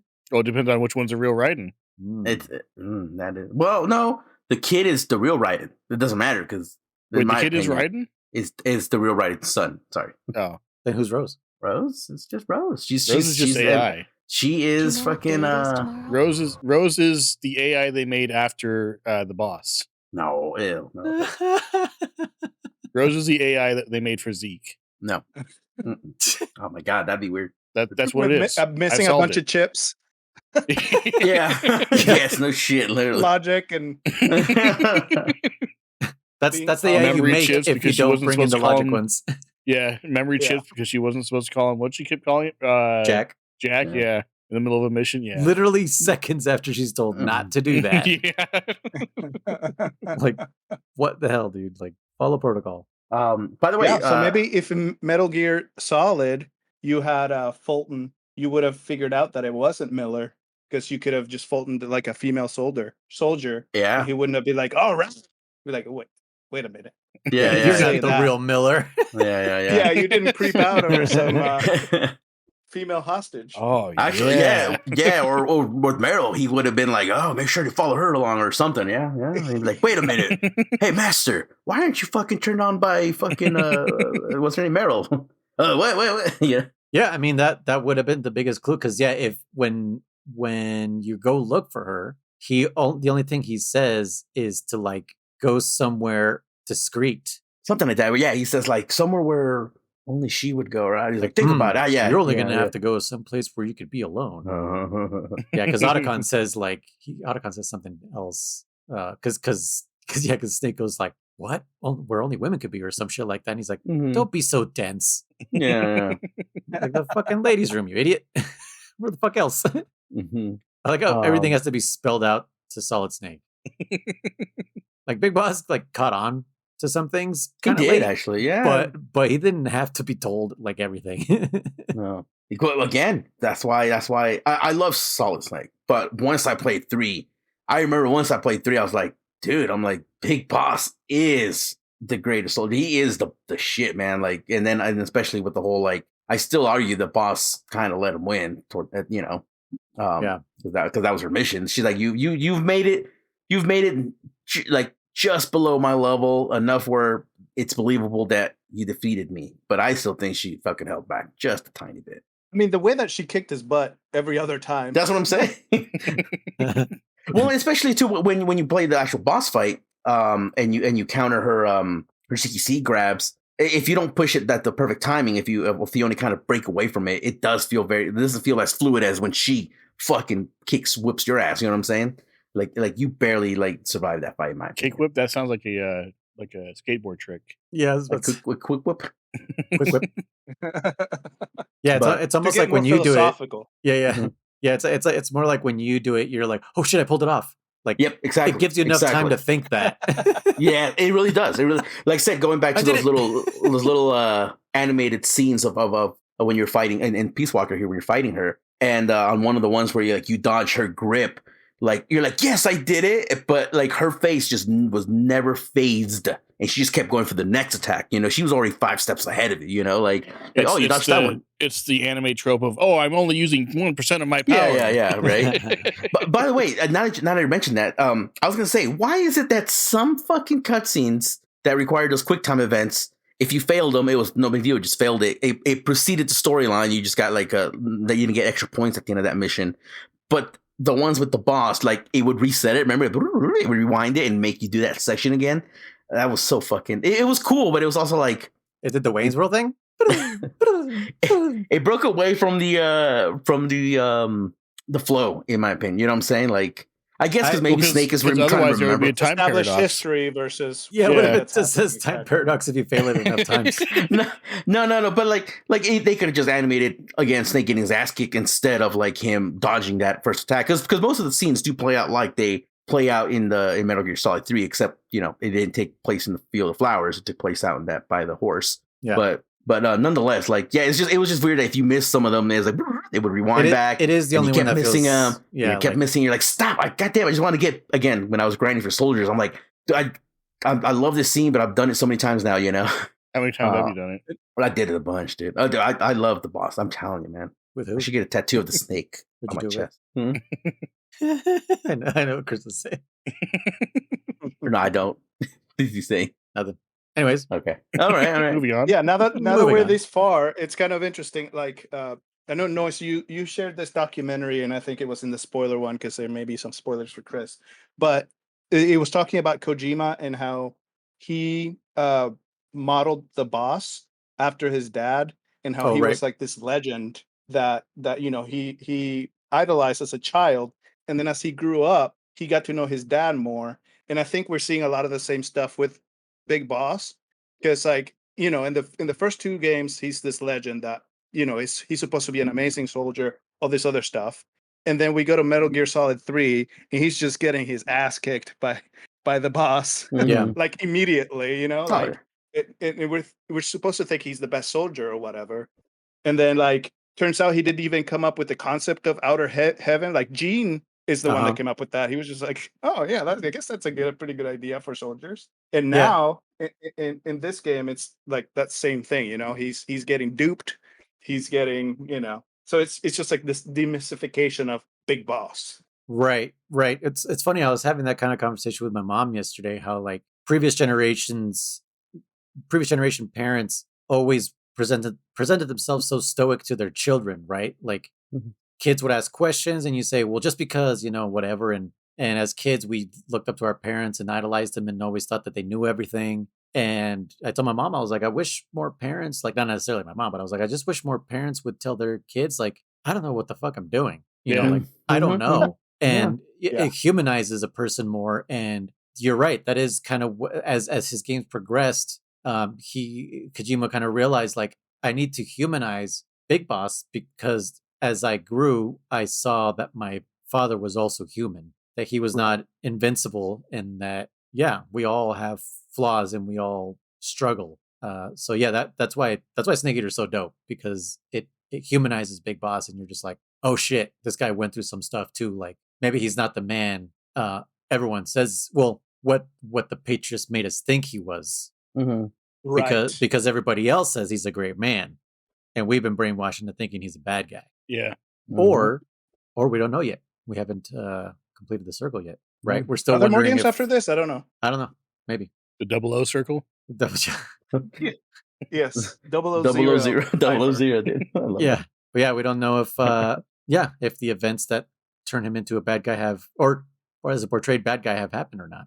Allegedly. So and so. He just kind of departs from what he believed was the philosophy of the boss. Right? Like he's just like, she let her arms down or whatever. She put her arms down. I'm going to keep fighting forever. So there's all these different interpretations of what the boss's dream is. I'm not even sure what it's supposed to be. Neither am I. Believe it or not. After all this time, and every time I play this, I'm always confused as to what it really is. Or not confused, doubt what it really is, and I doubt also like what Big Boss and Zero each saw. You know, I'm like, I don't know. This is the biggest game of telephone. Yeah. And the originator is dead, so they can't say yes or no. It's right. Yeah, and they destroyed the fucking world almost over it. Like, kind of ridiculous. But I guess like Ocelot had a vision of what it was at the end of that game that doesn't exist. Right. But then doesn't the boss then give Solid Snake a different interpretation of what it should be? Or like I feel like at the graveyard? No, Ocelot was just like right. Yeah, like the boss also said, like, no, she just didn't want us to have. She wanted the world to just keep going, and you should keep going, Snake, or whatever. Like, yeah. I mean, she also said when she went to space, she saw that we were all one on this blue fucking Earth. You know, there was no borders. There is no fucking East and West and countries and shit like that. You know, right. She says like soldiers weren't meant to be to hurt their friends. But she says, are you loyal to yourself or to your country? Are you loyal to me or to your beliefs? Again, she, like Noy said, she never gave you that fucking answer. She still left you with the. I feel like she did give you the answer. She was telling you to make your own choice. I guess so, right? And we failed because we fucking try to follow what we think she wanted and not what we fucking Because so maybe that's immediately exactly. Yeah. I feel like that was the message. The message was, you answer it, dude. I'm asking you the questions. It's not rhetorical. You answer the questions. Yes, you're right. Are you loyal to me or to the mission or whatever? Fight yourself. I mean, I guess I don't know if it's in the end, but somewhere it's like he kind of figures it out and then he fumbles it. Like I see him do it over and over because he says, I remember the first credits of this game. Mm-hmm. He says. Is it the first credits or is it the second credits where he like talks on like a microphone and he says second one? Okay, to fight for yourself. Mm-hmm. Right? Yeah, that was second credits. Yep, and that we we'll fight for others when others need us. But I mean, right there, he's making the choice for his soldiers though. That's the one thing. But the fight for yourself thing, that's the one true thing that the boss always made clear in my brain is but then make your own choice. Then, I mean, even what he had planned originally was thrown off by Miller because Miller's like, no, this is what we're going to do now. He's like, that wasn't my plan. Mm-hmm. This whole time he's being manipulated by Miller, like, oh, I knew all this was happening and everything like that. It's like, then why did you say something? We could have handled this differently. Oh, but this is what I wanted us to do. This is where I wanted us to be. It made you, he's basically telling him like, this shaped you to what I wanted you to be. Not who you wanted to be, So Miller came in and just like, no, I see what you want to do. I'm going to change that. So everyone, Miller, Naked Snake / Big Boss, Ocelot, and Zero all had different interpretations of what was supposed to happen. And Miller ended up winning out in the end. Well, I guess technically Ocelot did, but Miller for a while won out because he was able to manipulate the big boss, just enough to throw him off course just a little bit. And then look where it ended up. It's the butterfly effect type thing where it's like you make one little change here and years down the road, it's so drastic that your own son is killing you now because he has opposite views or he sees you as the enemy. Anyway, thank you for coming to my TED Talk. We were all stunned. Yeah. Yeah. The gentlemen were too stunned to speak. Yeah. No. Speaking of stun, I hate stun in this game. I absolutely hate it. Oh, yeah. It takes so long to get out of. Oh, dude, when you get knocked down. Yeah. It's like Monster Hunter. It is. You fucking straight up, you have to wiggle the joystick. You have to wiggle the joystick. That I lost one of my fights to Rathalos that way. I got stunned, and then he got me with like a fireball, and like he did the little tackle thing, and oh my gosh, he got me like 3 times after. I was like, "There's nothing I can do." But you have to gem up, dude. Stun resistance. Oh yeah, my mistake. And you have to jiggle it for a while too. Like I remember being like, "Is this the right stick?" Like I did the L thing with my left. I was like, oh, "Shit, come on!" German even tried the right stick also. Like, it's not enabled. But yeah, so that's kind of the way I see it. No, you know what? No, but it's funny, isn't it funny that right now we did literally what the game was talking? Like, well, I think it meant this. Well, I think it meant right. Exactly what they did. Yes. But Noise literally, I think, did get it. She wasn't asking that rhetorical question. She was being honest because she had said, "I am loyal to my mission." That's what literally she was. Right? It was her mission for her. Yeah. For joy. And she asking him, "What are you loyal to?" That's it. Just make up your mind and go for it. If you're loyal to me, then fucking come join me. Put down your gun and come join me or whatever, you know. If anybody else had also figured it out, it'd be Gray Fox. Yeah. His dying words were, you know, I wasn't a tool of the government or anyone else. Mm-hmm. Fighting was the only thing I was good at. Mm-hmm. But I always fought for what I believed in. Mm-hmm. And then Noise brought up this is one of the reasons too that I always feel weird about this game is what did you say that Big Boss is wishy-washy on it or something like that? What did you kind of say? About what? About the boss's resolve or the boss's you know, her will. Yeah. Because like at the end, at the first, not the first credits, but the ending when he's gonna go salute her and he takes off the bandana and he throws it away, and before he says anything, I was like, oh, he's moving on. He's putting her behind him. He's not gonna live and then he comes out to the first cause speech he has is, she betrayed me. She betrayed, you know, everything we stood for. And it's like he goes back. He gets like mad at her. Like he's mad at her. I'm like, dude, what? It hurts me because I'll say it 1,000 times more. I love her. So I'm like, dude, no, like, why are you hating her? Like she was, you know. Well, it's when you think about it, it's kind of like, imagine, you know, this is obviously something we would never want to happen to us. But imagine the person you love the most, right? Your wife. We all have wives. Robot, do you have a wife? I do not. Do you have a cat you love a lot? I have a long-term partner, yes, so I can relate. Okay. So yeah, imagine that person decides to kill themselves, and you don't. No matter even if they left you the fucking note explaining why, for the rest of your life, you're still gonna be like, why did they do it? But why? Yeah. Even though it's written in plain fucking English, you're still gonna be torn. You're gonna be like, why? Yeah. Like, and I feel like maybe that's what Big Boss is going through. He's like, I know she told me, but why? You know, and there's an additional layer to that her reason, like the truth, ruins the reason she went through with it, like her mission, right? Like if he admitted, or I guess, you know, voiced it out, which I think it goes into like one of the flashbacks he has, I think, after meeting the pod, is where she says like, no, I defected. Like I did this. I was a traitor to our country or whatever. It's like a false memory. Like he's convincing himself that that's actually why she died. Yeah. So that to protect the mission, right? For sure. He for sure. I think he was tormented.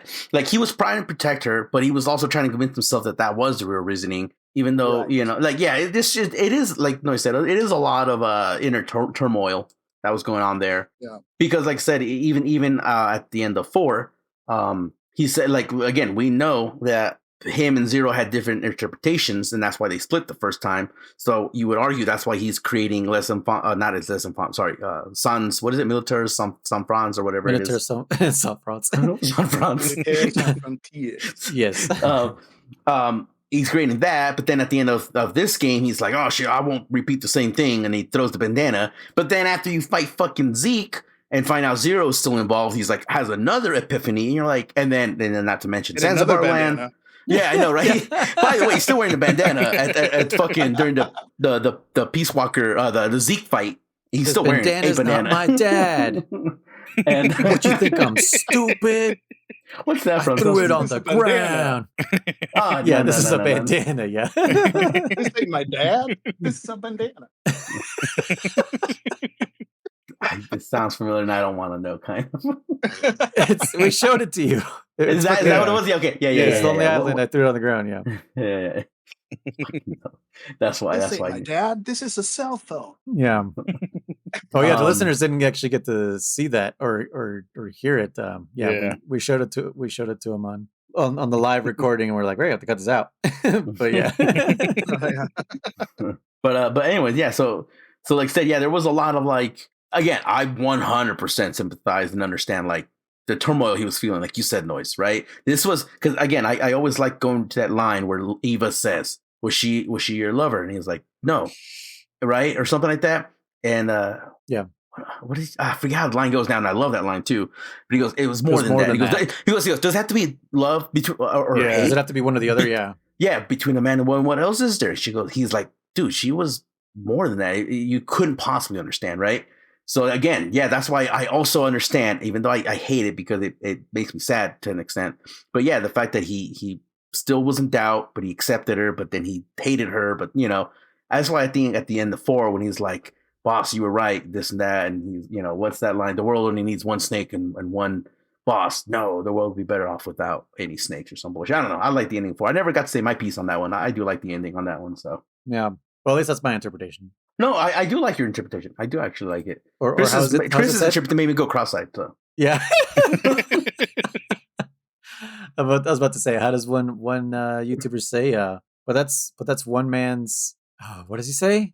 German, that's one man's take. Huh? That's just the game theory? No, that's the way he ends it. Young, yeah. The way he ends his videos, but that's just one man's take. Blah blah blah, and then he says something else afterwards. He says young, yeah. No, but he has like a whole spiel. Yeah. I don't know what it is off the top of my head. Actually, I haven't seen a young yeah video in a while, but yeah, I know what you're talking about. Yeah, I'm just thinking of the dude now. It's like, well, that's like your opinion, man. That's your opinion, man. Yeah. No, I'm the dude. You're Mr. Lebowski, Mr. Lebowski. Yeah. That's German, that's a Coen Brothers movie. Naked Snake should have said to Paz as she's narrating the whole thing and what's happening. It's like, that's the boss's dream. And Snake should have said, you mean that's like Eve? Your opinion, Paz. Isn't it Eve? Oh, I'm talking about Eva? like Paz in Zeke giving him the speech of. Oh, right. I forgot about that shit. I was like, wait, no, in what? her underwear. Yeah. How could I forget? Yeah. Which not actually, it's probably a bathing suit, not just underwear.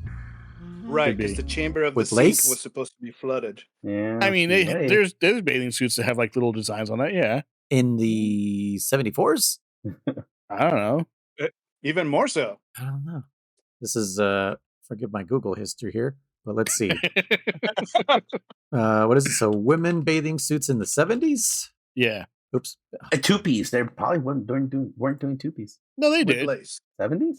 We'll find out. With lace too. That's what I'm saying is like, let's see. I mean, yes, of course there were bikinis. The name bikini came from a place, didn't it? Bikini Atoll? Thank you. No. Bikini Atoll. No, I didn't. Yeah. Yeah, I guess there was kind of like, well, no, see, I'm not getting like time period suits here. I'm just And I'm I mean, didn't she like steal it in a hurry? Yeah. And now you'll be you'll be advertising bikinis. I'm screwed. I'm screwed. My searches are fucked. And she stole it, right? She stole Zeke while Snake was out getting what did you call him? Riser Valdez. Doorknobs. Doorknobs. So and she knew that she would have to be submerged or whatever. So well, speaking of that, it's just her underwear. Did you find any of those tapes that I was telling you about? Paz's diary? I don't think so. I forgot to look. Actually, yeah. Well, this one wasn't a tape, but there's you can have a codec call with Chico, or not a codec call, a tape with about Paz, and it's only available after you beat the game. And Chico saw Paz trying to at first sabotage Zeke, and then she, he saw her.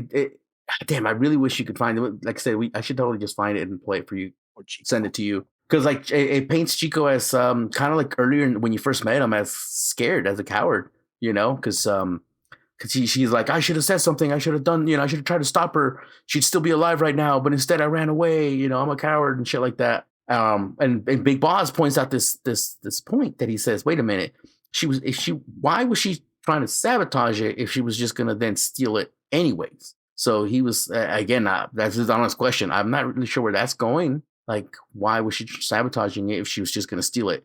And I'm not sure if there's some more context there that I'm missing. Maybe in more of Paz's diaries, which I haven't got yet either, because I don't want to go do those fucking custom battles with the Chrysalis and all that shit. So I'm like, nah, I'm not gonna do that. So yeah, I get the impression that she's also conflicted about her triple. Absolutely. Well, she is conflicted. I'll tell you this much: on one of her first tapes is her diaries. She's talking about how like all the men were she's disgusted about keeping up this goody good two shoe persona and this and that. And she fucking hates it, And she says that all the men, which is super not funny, but the irony of it or whatever. She says that all the men were gathered in the lounge one day and they were all like, making a fuss. So she's like, what the fuck's going on? So she goes to investigate and they had found a kitten. Oh, yeah. And she says that she's like, they were all like, petting it and playing with it. And they were like giggling or whatever. And she was like, it was disgusting. She goes, these grown men, like giggling like a girl, and then she's like, but I had to play along. Right. And then, she names it. She names the kitty. They're like, oh, name it. And she names it Nuke. And she says she gave some bullshit reasoning about like, oh, it's a hope for the future or some bullshit like that. Right. Later on in those tapes and in some of her diary entries, she goes on to say things about like being conflicted about like these men who are killers actually aren't that bad. These are soldiers and yet they're playing with the kitten. These are killers and yet they each have dreams and all kinds of shit. And she questions like, I'm not a robot, but you get what I'm saying? Like I was just used for one purpose, to be a fucking spy. And like, what is my purpose? What is the butter. The best butter. PSZ the butter? Yeah. Oh my God. Oh shit. Paz butter. Jesus. Nice. But anyways, yeah, those tapes, noise. I haven't listened to all of them, but yeah, going through these tapes, there's a lot more into this game that I like, but I forget to click on them, dude. I'll start the missions. I'm like, oh yeah, there's tapes I should be fucking listening to. Yeah, I did listen to them, but it was a while back. But yeah, that's actually, I wanted to literally segue to pause because I wanted Chris's takes and see what sus of her from the beginning almost. Yeah. Like what do you think's like what's gonna go on with that, because she's not dead, right? So she fell in the ocean. It doesn't mean she's dead. Yeah, she could still be alive. In the Pacific Ocean? The Pacific. Ooh. Nice. Well, they're in the Gulf of Mexico, or I guess now the Gulf of America. Oh, Chris doesn't know her real name. Gross. What? That's her real name, which I think is one of the stupidest Pacifica? fucking metal I think it's her names code of all time. name. I hope it's her code name because It's a code name. she says her real name is Pacifica Ocean. Oh, there's a third name that's too, right. so I think it's her real name. What? There's a third name? Like Spectre? No, hold on. Like she has, like a first, middle, and last name kind of thing. You know Last what? name is I'm one of the few Mexicans that don't. I only have first and last name. Oh yeah, Chris said. But I just remember use two Chris said last last names. time that this game was diverse because there's Mexicans in it. But no, the name the name that she gives to us at the beginning of the game is Paz Ortega Andrade. Okay. But her real name is Pacifica Ocean, which is so stupid. Like, just keep the Paz Ortega Andrade. Who gives a shit? I think it's just a code name. I think it's just a code name. That's my vote on it. The Metal Gear Wiki. Really? We know we could trust wikis, right, Chris? Yep, absolutely. Pacifica Ocean. Pacifica Ocean. Right. I hate this name. I hate it more than Hot Coldman. Wow. More than Hot Coleman. Dang. That's saying More something. Yes. That's pretty intense. Yeah. So, but not as much as Duckman. I don't know if this one's true. I don't know if this is true, but I remember way back in the day, I heard about there was this girl named, her name was Usnavi, and they were asking Usnavi, huh? And they were asking like where she got her name, like, oh, my parents gave me this name, and it was she was, I think she was from, I don't know if she fled from Cuba or something like that. Long story short, it was our parents said it was the first thing they saw when they got to the United States or something like that. And it's U.S. Navy. Oh my God. Yeah. Wow. Yeah. I don't know if it's true or not, but I remember hearing your story going like, are you fucking kidding me? That's Navi. Yeah. Usnavi. They're like, that's a very unique name. How'd you get it? She told stories about her parents, and then it turned out they saw Her sister was Lucia. Yeah. Lucia. Oh God. Dude, that reminds me of a story my wife Jessie told me when she worked at the eye doctor. She like called out like, the patient's name to come to whatever, and she's like, my wife was like, Jimena, common Mexican name, and the mom says, it's Zemina. Oh, you fucking kidding me? And I was like, oh my god, like, please don't. This is why I don't like parents who name their kids foreign names, because they don't know how to pronounce it unless they actually speak the language. Don't name them that. Like, it's just right. Well, I've ever told. I think I've told my story. I don't know if I told it on this podcast, but yes, my fucking name is also, for obviously if people don't know, but it's a joke. It's spelled German. German. And this is the way shit goes. And that's why I use John now for a lot of things. If it's not an official thing, this is the way it went for fucking 20 years of my life, if not more. I now tell customers to call me Louis, because it's Louis? Just like, what is Louis? it? It's fucking Louis, dude. Like, it's when I go get food, Louis? No, motherfucker. That's Louis. Okay, but hold on. So mine goes like this. I go, can I get a name? And I say like, it's spelled German, just like the country. They stare at me, and I go, G Germany, and they go, and they go, they keep staring at me, and I go, ERMAN. Oh, like the country. That's what I just fucking told you. Like, what the fuck didn't you get about that? Like, they didn't believe me. Oh, like the country. People of the country. Not well, the country, I get you. Yeah, I get you. Just say Germany. Germany without the Y. Yeah, I'll try that next time. No, just say Germany. Oh, see if they get it. Yeah, no shit, huh? My name is Germany. My name is Germany. Yeah. So. They still be holding the coffee, calling Austria. Oh my god! but yeah, man, it gets a little annoying, man. After a while, like, Switzerland. I straight up don't mind here? If someone just straight up. I've actually had people straight up call me German. I'm like, cool, I don't give a fuck. Just call me something. But the ones are like, German. Just say German. Just read it. It's fine. I don't care no more. Just read the cup. It's fine. German. Is that a man made of germs? Yeah, but anyway, so Pacific Ocean, huh? All right. But Wiki says that's her name. I want to say she says it herself. Code name. I want to say it's the code name that Zero gives her. It's and I don't. Maybe not a code name Cypher gave her, but maybe that's the name he gave her. Maybe his pet name for her. If my parents named me Pacifica, I would also go by Paz. That's way cooler than Pacifica. You wouldn't go by Pac-Man? Pac. Or Pac. Yeah. Now, if my parents named me Pacifica, I'd be Pac-Man. Manny Pacquiao. One of the greatest boxers of all time. Paco. There we go.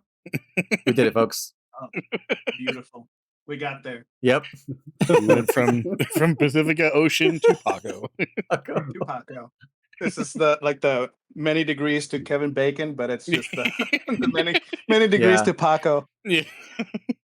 I saw an interview with him. He was on Last Meals from Mythical Kitchen, and he asked him about that. Like, what do you think of the whole 6 degrees of Kevin Bacon thing? And he was like, at first I was like, what? Why is this happening? Like, it didn't bother him, but he was just like, why is this a thing? It's like, it's so strange. But then he embraced it. There's a fucking website that he made,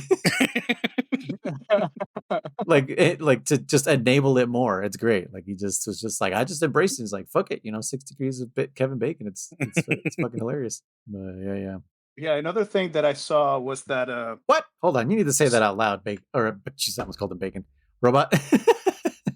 That thing you just typed in. That the word Pacific for Pacific Ocean itself is derived from Pax, for the Latin for that also means peace. Wow. So it's a few layers of peace. Because means peace. Yeah. So her name is Peace. No, so it's still Peace Ocean. Yeah. It's not Peace. Well, I meant like Paz Pacific Ocean. So like Peace. I'm gonna call it Peace. That's not one piece. That's 2 piece. And she wore a 2-piece. She's 2-piece, yeah. Yeah, she wore a 2-piece in Zeke, so yeah, exactly. It all comes around. Wow. Or when you zoomed in on her first stream. That's crazy. Latin Pacificus meaning peacemaking. Whoa, dude. That's still a stupid name. Is it stupider than Paz though? Why Ocean? Why Ocean? That's my problem with it. That's the name her parents had. That's not her fault. But still, what did she fucking? Oh, she headed the Ocean's 8. Okay, Yes. She's related to Frank Ocean. Ah, we figured it out. George Clooney. Yep, we've completed the circle. There we go. Yep. Another circle completed. And George Clooney probably knows Kevin Bacon, so That's yeah. Let's see. Hold on, George Clooney. Another 000 circle completed. 6 degrees. All right, let's see if this is his thing. Let's see if we can make the circle here. 6 degrees of George Clooney. No, the internet can't do it. You guys do it. Okay, George Clooney was in. Let me see if I can do Oceans with Brad Pitt, who was in Seven. That has Kevin? Oh no, that's Kevin Spacey. No, that's Kevin Spacey. Kevin Spacey. I thought I had it. Yes, no one talks about him anymore. Actually, hold on. We should totally do that one day. I want to try doing 2 movies. What? One day we're doing that now, German. No. Like an actual a race. Okay. Like we all start on Wiki on the same page of Wiki, and we all try to get to like. Oh, I've seen those. Yeah. Even like a what do you call it? A bingo kind of thing. What do you mean? Yeah, so you set up a bingo board where you got let's pretend for Metal Gear, for us actually, you set up a bunch of Metal Gear squares like Ocelot, fucking Bikini Atoll, a bunch of fucking squares like that, and then we all start on the same page of Wikipedia, and our point is to get to one of those squares to get the points for it. Get what I'm saying? By only clicking on things. You can't type, you can't search. You just got by clicking. So how many clicks does it take you to get to Solid Snake from exactly? And then from Solid, and you can't use the back arrow. Well, you can make your own rules, but then from Solid Snake, you got to click on links to get to to get to Bikini Atoll, and for Bikini Atoll, you got to find how to get to fucking Candy Crush or some shit like that. Okay. Yeah, I've seen those. They're pretty fun. I would totally. I actually. When I saw my first one, I was like, dude, we should totally do that for Metal Gear. Well, you find out the degrees between George Clooney and Kevin Spacey. I also wanted to say that Vladimir means ruler of peace in Russian. So you have Zadornov. I think I brought that up a couple of back. Yeah. Peace. He says that one in the game. Yeah. Oh, he says it in the game. Yeah, he does. Oh, okay. Yeah, because I was like, man, that does sound super familiar too. I think we talked about that. Yeah, it's pretty crazy. So all 3 of them are peace. Yeah, Kazuhira means peace. Yeah, Kaz. Which what do you guys feel about that? We know him as McDonald Miller. Oh, Did you guys hear the tape of why his name is Kaz? I've heard it before, but I don't remember.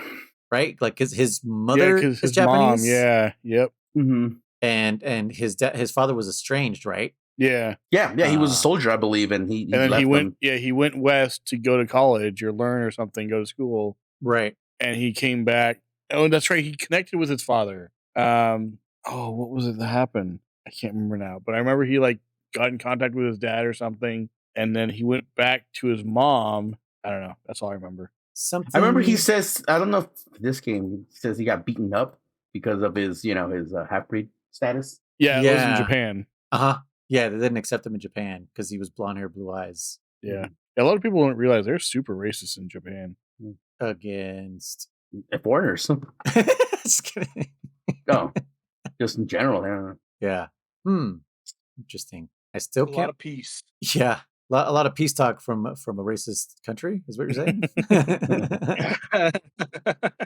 And from people pretty much engineering war between the 3 of them in this game. Kaz is the one that brought him over. Them 2 have this whole plan figured out, and Paz has a triple thing going also to make MSF kind of indirectly work for Cypher. And they're the ones named Peace. That being said, I think I love the cassette tapes on this game because there's so much information, not only about the game but just random stuff. I never knew. Paz goes on this whole thing about Costa Rican coffee and how it's the best, and even exported Costa Rican coffee is a mix of the different beans. So even the coffee that you can find in other places that says it's Costa Rican, it's not actually the original beans or something like that. And apparently that's true. I was like, there's no way. And I looked it up. Apparently you can only get legit Costa Rican beans in Costa Rica. And they're the best coffee you'll ever have. Apparently. I don't know. I've heard there's a coffee that's gotten from fucking shit. Literally from shit. From goat shit, yeah. Is it goat shit? I don't remember what the goats eat it and then they pull it out of it, yeah. Yeah. Yep. It has to go through their belly, and it's fucking $1,000 a cup or some bullshit like that. So, and I also like that they also mentioned in the files like C4 stands for composition 4. I'd never heard that before in my life. I've always heard C4 this, C4 that. I never knew what it meant. I always thought it was just like well, yeah, because in Portable Ops they had C3. That's right. Yeah, the predecessor to C4. Yeah. Oh yeah, that's right.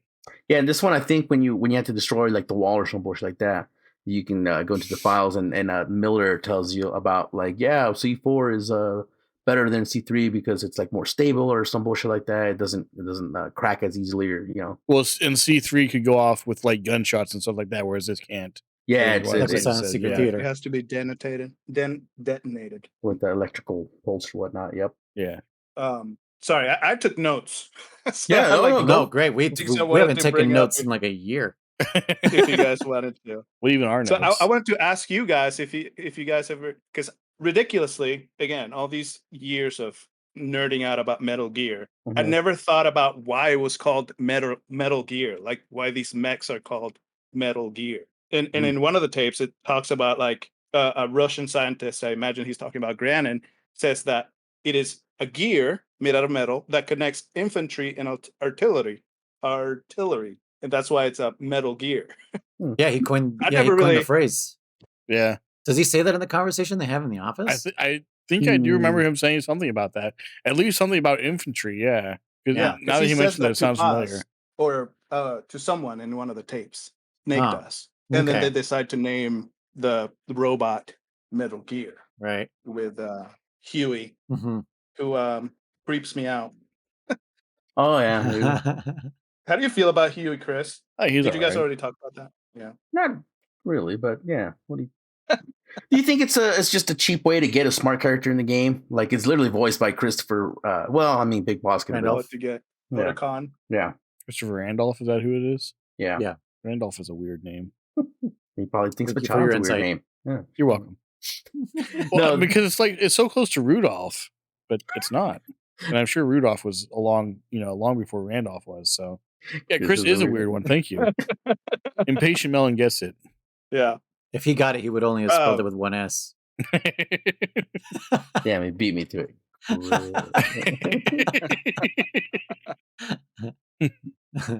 Riz.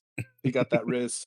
That's why he's called Chris, because he's got that Riz. So that'd be Chris. Another thing that like jumped out at me from the tapes too was like Huey was talking about Metal Gear and how in Nicaragua and Costa Rica, like that area, it's never a dry season, it's always a wet season. So it's like sometimes stuff doesn't even grow because it's always so wet. And so that's why the Metal Gear is bipedal. Yes, so wet. And that's why Metal Gear is bipedal instead of like using tracks or tires as we would in another tank. Which again, even if it doesn't make sense, I'd never really heard like an excuse like, why does this thing have legs? Like that seems like the worst way.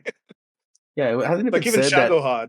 Yeah, no, hasn't it been said that like us walking bipedal the way we are actually makes us extremely like top heavy, or just not just top heavy, but like complex, like in all reality it shouldn't fucking work, but we made it work because of our brains pretty much, I guess. Well, our butt muscles too. Well, I mean, like the whole balancing point. Like, well, like think about it. We're actually constantly balancing without thinking about it. Like that's why babies learn to walk. They're not born walking. Like almost every other animal. It's part of your autonomic system. So of course you don't have to think about it. You also don't have to think about your heartbeat. All animals do that. No, I know, but I meant like learn to balance. Like you have, like your brain's doing these computations to keep you fucking from toppling over. That's what I'm trying to say. Without you, it's not a conscious process, but you still have to process it with your brain. and that's what I'm saying. Right. Like in all logic, bipedalness shouldn't work. Like it shouldn't work. No, I don't agree with that because that's like saying the whole like, oh, scientists don't know why bees can fly. No, scientists know why bees can fly. Like it works out. Wings. Well, there's people. There's people that whole meme like, oh, their wings are too small. They shouldn't be able to fly. Yes, they are. They're not too small. They're able to fly. Like it works, and they know how. Right, but they don't. They didn't doesn't learn mean it's to not fly. Impressive though. Like bees didn't learn to fly. They just did it. You know what I mean? Yeah, but there's people that will use that meme like, oh, scientists believe that bees shouldn't be able to fly based on their anatomy, but they are. Therefore, and we know why. So no, but I know Chris is saying like he doesn't believe that bipedalness shouldn't work. That it does work. Yeah, I think he's saying he doesn't believe in bees. What are bees? Huh? Bees are fake. Bees are drones of the government. I keep saying save the bees, man, and I've never seen a fucking bee. Like they're like seen one in my life. pigeons. Yeah, they're like pigeons. baby That's pigeons. another thing too. Like the whole thing about shouldn't be saving the able bees. to twerk. Yeah. like I understand But they bees are do. important, and they are, but there's so many other insects that pollinate too. Sure. That we just overlook. No, you are 100%. I've definitely read an article about that one too. It said like technically bees only like pollinate like 10% or some bullshit like that. Yeah. So also there's do yellow jackets pollinate more? They pollinate probably just as much. I think it is. And they're aggressive about it. There's another one too. This one says about the fucking pandas, the whole mascot of the endangered. No. The Yeah, the WHO wildlife. What is it? Wildlife Health No. The World Wrestling Federation. Yeah, World Wildlife that's right. Federation. And they were saying like how like if they took like literally half the money they spend on trying to preserve pandas, they could fucking preserve a shitload more of species from going extinct. And, there's also the bias of I can't remember what they call it, but it's like basically the pretty animals get Sure. Yeah, special attention. Yeah. And then you have the less attractive animals that are also endangered that you never hear about because they're ugly or I don't like them or whatever, Mm-hmm. So Like yeah, the blobfish. exactly. Yeah. Which that is not what it looks like at all. No, it's not. It's That's it out of the water. It's a way more normal looking fish. Yeah. It doesn't look like Ted Cruz. No. Or is it Ted Cruz looks like the blobfish? Ted Cruz looks normal in water. We've also pulled out Ted Cruz. Yeah. Ted Cruz, if you're listening to this, we're sorry. No, we're not. I'm not. No, we're not. No, I'm not. I'm definitely for sure. You're welcome. You abandoned the fucking state, you son of a bitch. That's true. You're a piece of shit. He's banned in the United States. No, he abandoned his state. Oh, okay. Sorry, I was kind of stumbling over my words as I was saying it. I was like, There's I'm a blizzard. He went on a Ted Cruz too. Okay. Lol. Yeah, imagine it's like the aliens go to show us to their buddies after having us in outer space, just like all blown up, and be like, the humans are so ugly. Yeah. Exactly. Made of meat. Blown up meat. Anyway, pause. Oh yeah, very cool. You think she'll return, Chris? Do you want her to return? She's better than Rose, so yeah. And she was equipped to be underwater. Well, she was equipped in the Metal Gear to be underwater because she had that gas mask, the oxygen mask or whatever. But did that go with her? That's the question. That is a good question. I don't think she'll be in the next game now. Okay. I think she's a one and done. Just like Snake left her. Yep. After the date. Yeah, exactly. Yeah. Yep.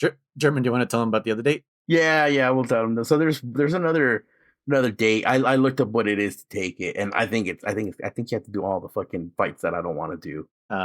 There's another date, Chris, that you can go on, and I'll give you a couple of tries to figure it out. I don't think you'll get it. Who else do you think you would get to go on a date with? Is it a female? I'm not. You got to name names. I'm not gonna. I'm gonna say Amanda. No, negative. That I hope not. Chico. Nope. Kaz. Damn, this little bitch is playing us, man. Yes, you can go on a date with Kaz. And I believe he's wearing a Speedo, if I'm not mistaken. Oh no. Oh no. Yeah. Yes. I think it's like one of the last missions you can unlock. He's like, oh no, I want to do it. Yeah. Well, I have to now. Well, you go. Good luck. You got to beat all the fucking custom battles, I believe it is. Yeah. They're fucking hard, dude. I can't even get past. I tried the Pupa custom. That's what it was. I had trouble with that. I could another one I had trouble with wasn't even the custom. It was the version 2, Chrysalis 2. Yeah. They're fucking annoying. Custom after that, jeez. There's more. There's a lot of sus cast stuff in the game apparently. Yeah. Yes, there is more. Yeah. It's like if you wear so the video I shared is like if you wear the swim trunks camo on a mission, Kaz is like, sorry for teasing you about your code name. Oh right. Snake. Yeah. Snake. Yeah. I forgot about that. So it is that Snake is pretty open. I think is canon. Yeah, Pretty open canon, huh? sexually. It was the 70s. Yeah. Yes. Right. Yeah, I looked at the bathing suits. There is something similar to like what Paz was kind of wearing. So yeah, there was like a fucking video from the 70s. Like, here's women's two pieces, 1970s. It's all black and white and shit. Mm-hmm. But yeah, Chris, did you find the secret file phone call briefing? I don't think so. I'm gonna play it for you. Okay. This is relating to something we were talking about before with Miller.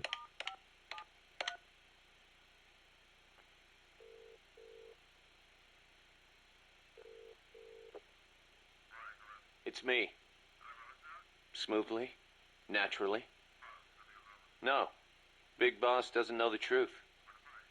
No, Langley hasn't decided what to do yet. Their hands are full with their own mess. True. Lubyanka is in the same boat. Yes. Other eyes continue to watch, but no sign of contact so far. Exactly. It's a non-state army to use however they want. They've probably decided there's no sense in wiping them out just yet. Better to make use of them. Indeed they have. There's a site near Angola. And we fully validated the AI as well. Agreed. In the end, a machine is just that. A machine. Sigan was right. It seems it's time for a change in approach. Machines are best suited to specialize in high-level data processing. Yes, of course. Speaking of which, any news on the Suns? 2. Already? Really? But they're strictly an insurance policy, yes? So that's the idea. I wonder how Big Boss will respond. Yes, but I'm only interested in the business angle. Like I said before, I'm neither an enemy nor an ally. I'm merely a business partner. Don't forget it. Yes, I'll be in touch. My dear Zero.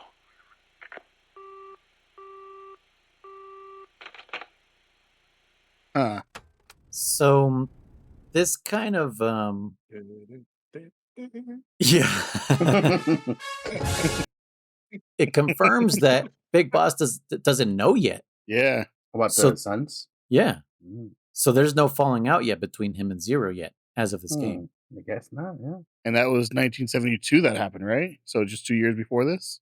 The cloning started 2 years before this. Yeah, but this phone call obviously is after this because he talks about like the AI stuff that they secured from Peace Walker. Yeah, I mean, he could have left because of the cloning program, but not know about the two. Yeah, he could have left. Yeah, he could have left when they said, we want to use you, and said no, and then they waited for him to fall asleep and then took his DNA, if you get what I mean. Yep. Needed that date in the love box with Kaz. Oh, shit. No. That's when they did it. Oh, no, that would make sense. Yeah. No, it's after. No, that wouldn't make Time paradox. Oh, that's how they made Solidus. Yes. Bingo. There you go. We made the connections again. Yep. We're so good at this. So here we see a little bit of that moving towards MGS4 also, which is like so many other stories removed, but talking about the AI and how the machine is just a machine, but the intelligence is what, Zero wants or whatever. And like some of the other tapes with Strangelove, just talking about like how she liked to name her AIs after, important women or whatever, but Huey was more towards like Mount Rushmore type stuff, which GW, right? Like, what are the other ones? Yeah. I don't remember. JD, GW, A something. Andrew Jackson, AJ. EJ. Yeah. Interesting. Yeah, I believe it or not, I want to listen to those Strangelove tapes, but I haven't fucking been able to do it. I don't know, man. Because I'm like, I can be listening to tapes or I can be playing the fucking game, and then I go fucking grind some people and shit. I wish I could play them in the tape in the player while I fucking play the game. You can't? I don't think so. It's just music, as far as I know. Yeah. Oh, okay. You don't even get to choose a track either. It's just no, you do. plays. You get to choose some music.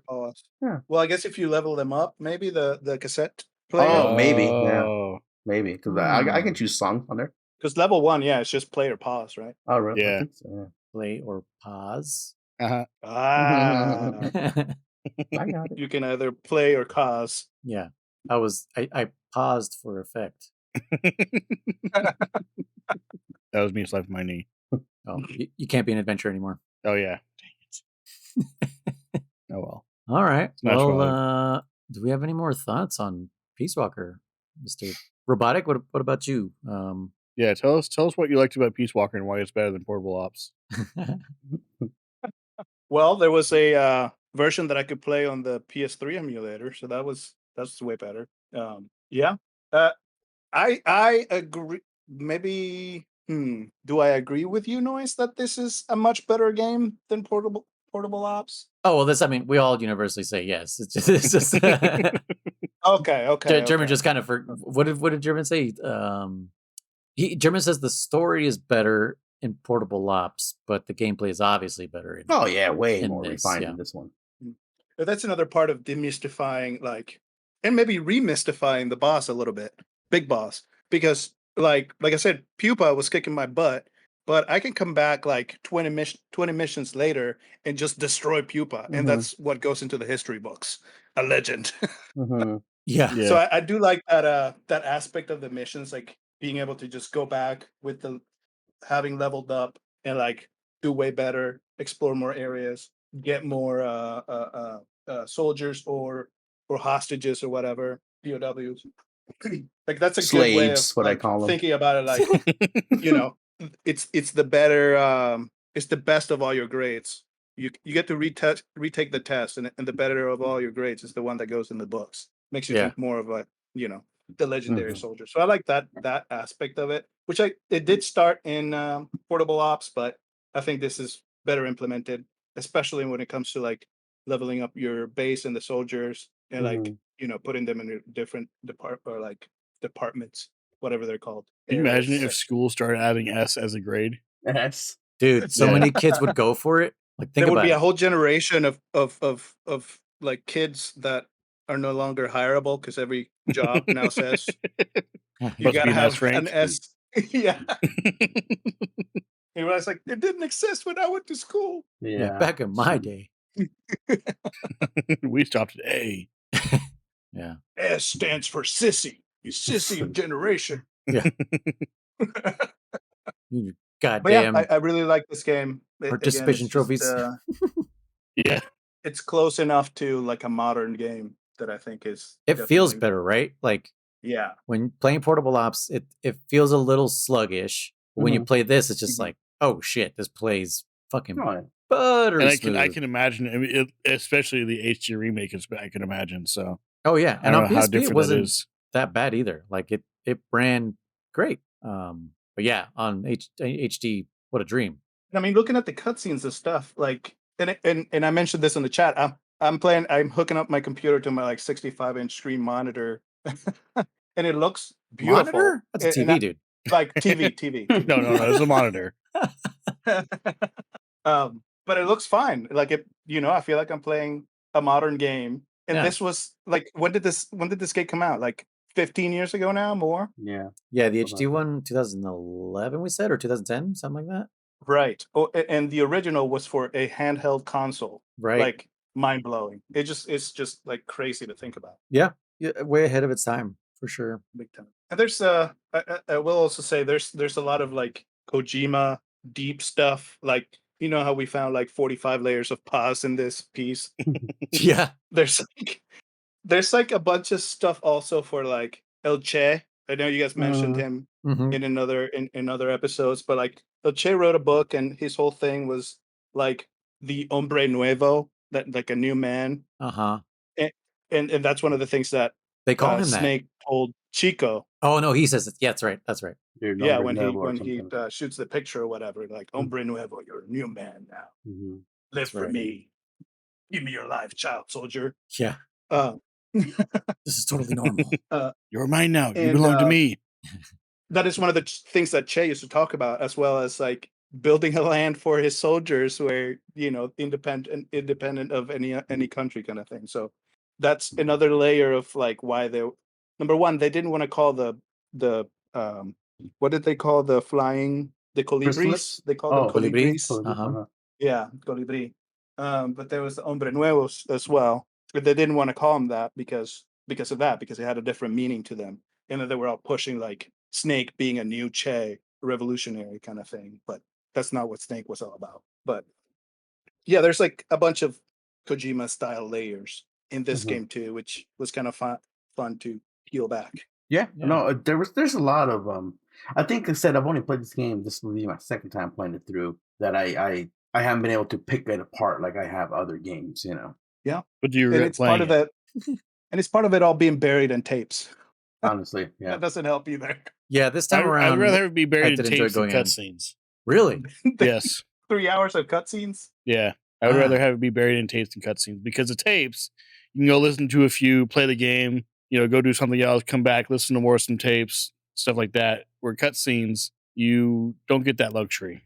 I feel anyway. Probably less likely for your controller to turn off while you're listening to tapes. Yeah, which happened to me while during that cutscene. My controller turned off. Yeah. Do you feel that's a Codec Calls, the podcast reference that I did right there. Chris, do you feel like you have to, like, the cutscenes like demand more of your attention? Yeah. And so it's harder to pay attention? Yeah. Because I always feel if it's a cutscene, there must be a reason that they are showing. Showing. They're animating this for a reason. There's got to be something. So that you can shock the chickens with the control remote. Exactly. Robot. So I always feel like there's got to be something that I'm supposed to look for or see or notice or something like that. Whereas tapes, it's like, oh, I can listen to these, like German says, while I'm doing other stuff, and I'm still picking up what's going on and everything. I don't have to worry about watching the scene and worry about, is there some sort of like, QCE event or something like that, or that's QCE, not QCE event, but QTE, that's what it is. Oh, he got there. With that. He got there. Couldn't figure it out. Took me a while. But instead, you hear the deafening silence of dead air in certain cutscenes where it's just like, why is this going on for this long? Yeah. No one's doing anything. What's happening? Or they take 4 hours to say, I'm dying. Yeah, exactly. Yeah. I'm going to die soon. Not yet, though. Just because someone goes, doesn't mean they are dead. What is it that the robot says that you looked up? It says, it seems I am dead. Oh yeah. Oops. Oops. I think I died. Oops. I think I died. I can't believe that's what it says. It's fucking awesome. Yeah. I find so many of them that that's what it fucking says. Like there is definitely no way to. It's what it says, 100%. At first I was like maybe, but I'm like no. It says, "Oops, I guess I died" or whatever. Yeah. All right. Cool. I guess we have no more to say about Peace Walker. We can close the book on Peace Walker and continue on. What's next? Is this Rising Revengeance next? No, hold on. You technically said we were going to talk about mobile. No, not mobile. Fuck. Something, maybe 3DS. Then like, is it Social Ops? I think that one you said. That's what you said. That sounds about right. Yeah. That's what she said. Which I have no idea what that is. Me either. Let's see. Checking off Peace Walker. Actually, no. Snake Eater 3D. The 3D. Yeah. So we'll just talk about it. So if you guys want to watch just like a playthrough of it, because there's no real way to get our hands on it. And when I tried it, it was like, how did anybody play this? Well, then it'd be perfect for me then. No, dude. It has nothing to do with like the claw. It has to do with performance. You told me, yeah. Like, also, like you push the R button to fucking roll or something like that. You said? Oh, dude, you can't just like roll like you normally do in Snake Eater. You have to, you have to hold R and then press X, and then you can roll, or whatever the bottom face button is on the 3DS. Yeah, it's really weird and awkward, but like the way I've seen gameplay work, because I tried to emulate it, and my computer can run 3DS games almost natively. But this one really struggled. And then I've seen just gameplay of it too on YouTube and stuff. And I'm like, why does this game run like ass? Like it almost feels like the mobile version. Remember the one with that he's like in a dream or whatever, or he's in a sim that we also watched the gameplay too. Yeah. So yeah, I mean, we could just talk about the development or whatever of this game, because we played Snake Eater. We can't really play it on 3DS, and we're gonna play it again anyways later on this year. True. I don't think we need to play Snake Eater 3 times on 3 different systems. The third game. The third game. Oh yeah. I was like, where's he going with this? Third game. Metal Gear 3. Play it 3 times, baby. Yeah. Okay. So yeah, and I guess already asked last thoughts. So yeah, that'll do it for Peace Walker. Mr. Robot, it was great to have you join us. Thank you for having me. Yeah. We hope to have you. I mean, I know we're gonna have you in a certain game because you called dibs on that one a while back, and I was like, hell yeah, let's go. Wink, wink, nudge, nudge. Yeah. Poke, poke. Poke, poke. Which, by the way, we've heard this song. Have we? Yeah. It's in the credits of Peace Walker. I was gonna say there was Heaven's Divide. I was gonna say, yeah, that's the song that plays. I think when you're doing the chopper battle too, or the final, rush towards the tower or some bullshit like that. That song plays as well, actually. And Peace Walker? Yeah. What tower? When you're heading towards the fucking radio tower. Yeah. Why can't I remember the tower? Yeah. Well, it doesn't look like a okay. tower. I'm pretty sure Heaven's Divide plays. I don't think so. Am I tripping? I'm pretty sure that's what played. I just remember it plays in first credits, I think. Or the second credits? One of the credits. Maybe both. Do you remember it, Chris, though? I do. Yeah, sounds familiar. Okay. Yeah. That song's pretty sick. What is the name of the song? Heaven's Divide. Heaven's Divide. Yes. Oh, you know what other song plays in this game? Here's to You. Does it? That's right. Yeah. Right? Where does it play, Robot? I do remember it. I couldn't tell you exactly where, but it's I think it's one of the credits too. Yeah, but isn't there a I think there's a memory or something with the boss that has it. Really? Yeah. Like I remember it being in game, but maybe I'm wrong. Yeah, because we talked about Here's to You at the end of MGS4 because Kojima wanted that to be like the ending song, but they changed it to something else. Because that is the ending song. Here's to You? It's still Here's to Yeah. It's just not the version you like. You said you hate it. You hate everything about 4, dude. Do they play that there? Yes. Maybe that's what I'm thinking of. Maybe that's what I'm thinking of, not Peace Walker. It's a different version. But I thought they didn't do it because it didn't make sense for the ending, because the ending was supposed to be Otacon and Snake die for their bigot. No, that's still the song you get for sure. That's still the song. Oh, that's weird. Okay. If you say so. Chris, did you send a package to German? No. Chico and Paz. Oof. Chico and Paz. Yeah. Oh, you're talking about that the whatever thing you were asking me about the other day? Yeah. I don't remember anything about that being talked about, and I didn't send him anything. No. Okay. Again, even if Chris had sent it, it would have came with the fucking label. But you know what? My wife said that one of her coworkers sometimes gets, when she orders Amazon packages, they come without the thing. But then how would the delivery know who to ship it to? Right. That's the question. Oh, I guess he just told them on the barcode. And was there a barcode on the bag? I think there was some kind of barcode. That bag's long gone, so that package is long gone. Patriots, dude. I'm telling you. Anyways. Yeah, you asked me about that. I felt bad about answering it so late. Wait, we're both wrong? Yeah, it's not in Peace Walker. Here's to You? Yeah. And it's not in 4? It isn't. It is in 4. Okay. That's what's confusing me. Okay, so it's just Heaven's Divide. I'm like, I'll fight you on this one, dude. I'm like, it's in fucking 4, dude.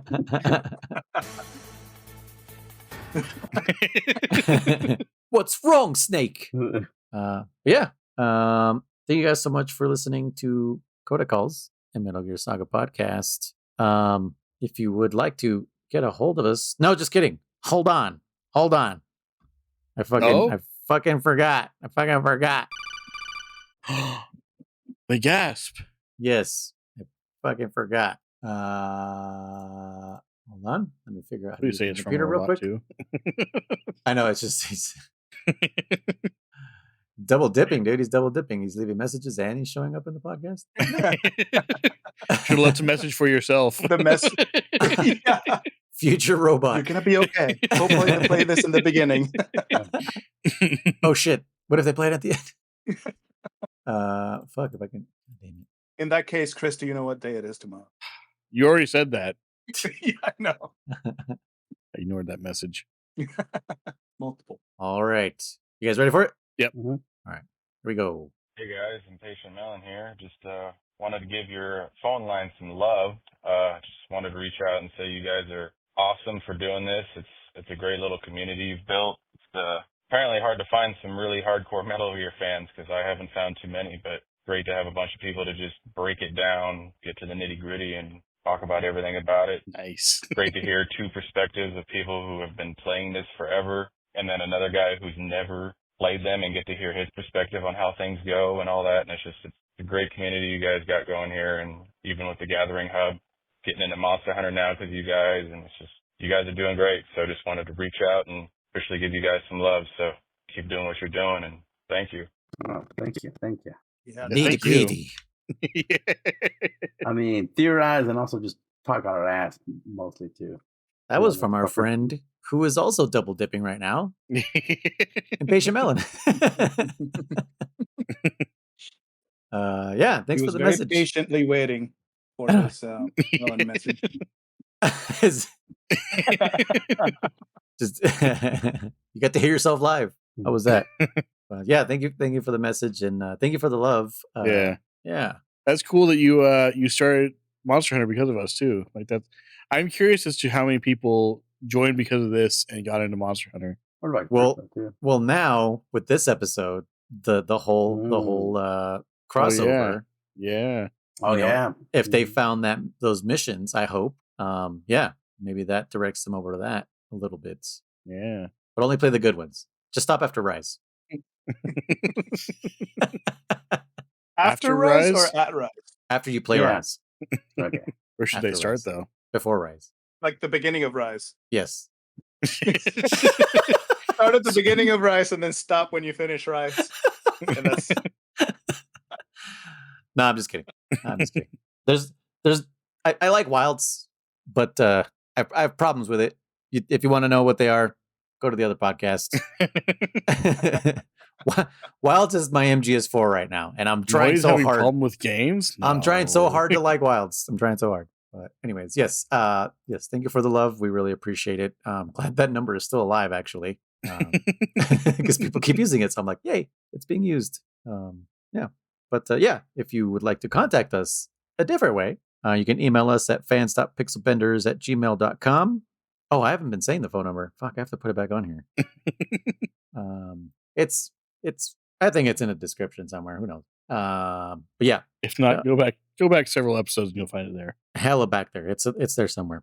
Yes, you can leave a voicemail. Codec Call voicemail 209-791-0995. You could also join the Discord and hang out with us and stuff and discuss everything on top of the sun. Everything. What is the expression? Thank you. Under the sun.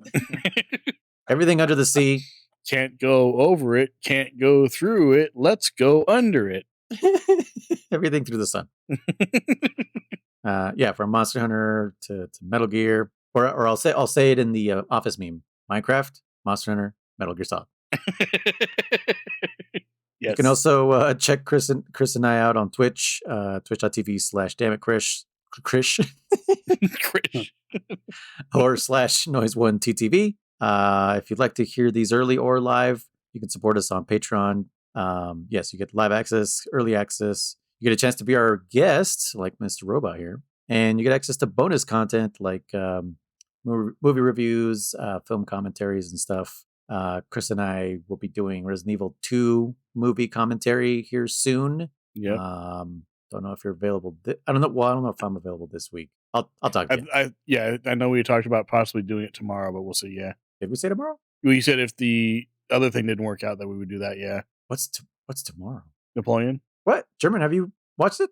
No. Well, I think we plan on doing that tomorrow, possibly. But you said I thought you said, I don't know if you meant this week or just any Saturday. You had mentioned like if it doesn't work out this week, that we would do that instead. Oh, okay. But then if that's changed, that's fine. I will not contradict myself. No, I've not watched it, and I have to be up at 4 in the fucking morning. I'm going fishing. What? So I'm probably not going to sleep. I'm going fishing. Oh, fishing. Okay, with those lures. Yep. But yes, if you would like to spread the gospel of Codec Calls / we should have called this Outer Heaven. leave us a review. And yeah, we'll read it for you if you'd like. If not, we'll just ignore it. We'll just ignore the review. Yeah, we do that sometimes. Yeah, which I'll check later. It's getting late. But the best way to spread the gospel is to share us on social media, because we won't do it anymore. We refuse. So do it for us, soldiers. I'm saluting, but you guys can't see. Have that in common. All right, guys. I've been Noise One. Guys, I'm Riser. I am Dammit Chris. I am a robot. I am a robot. All right. See you guys next time. See you Goodbye. Vladimir out.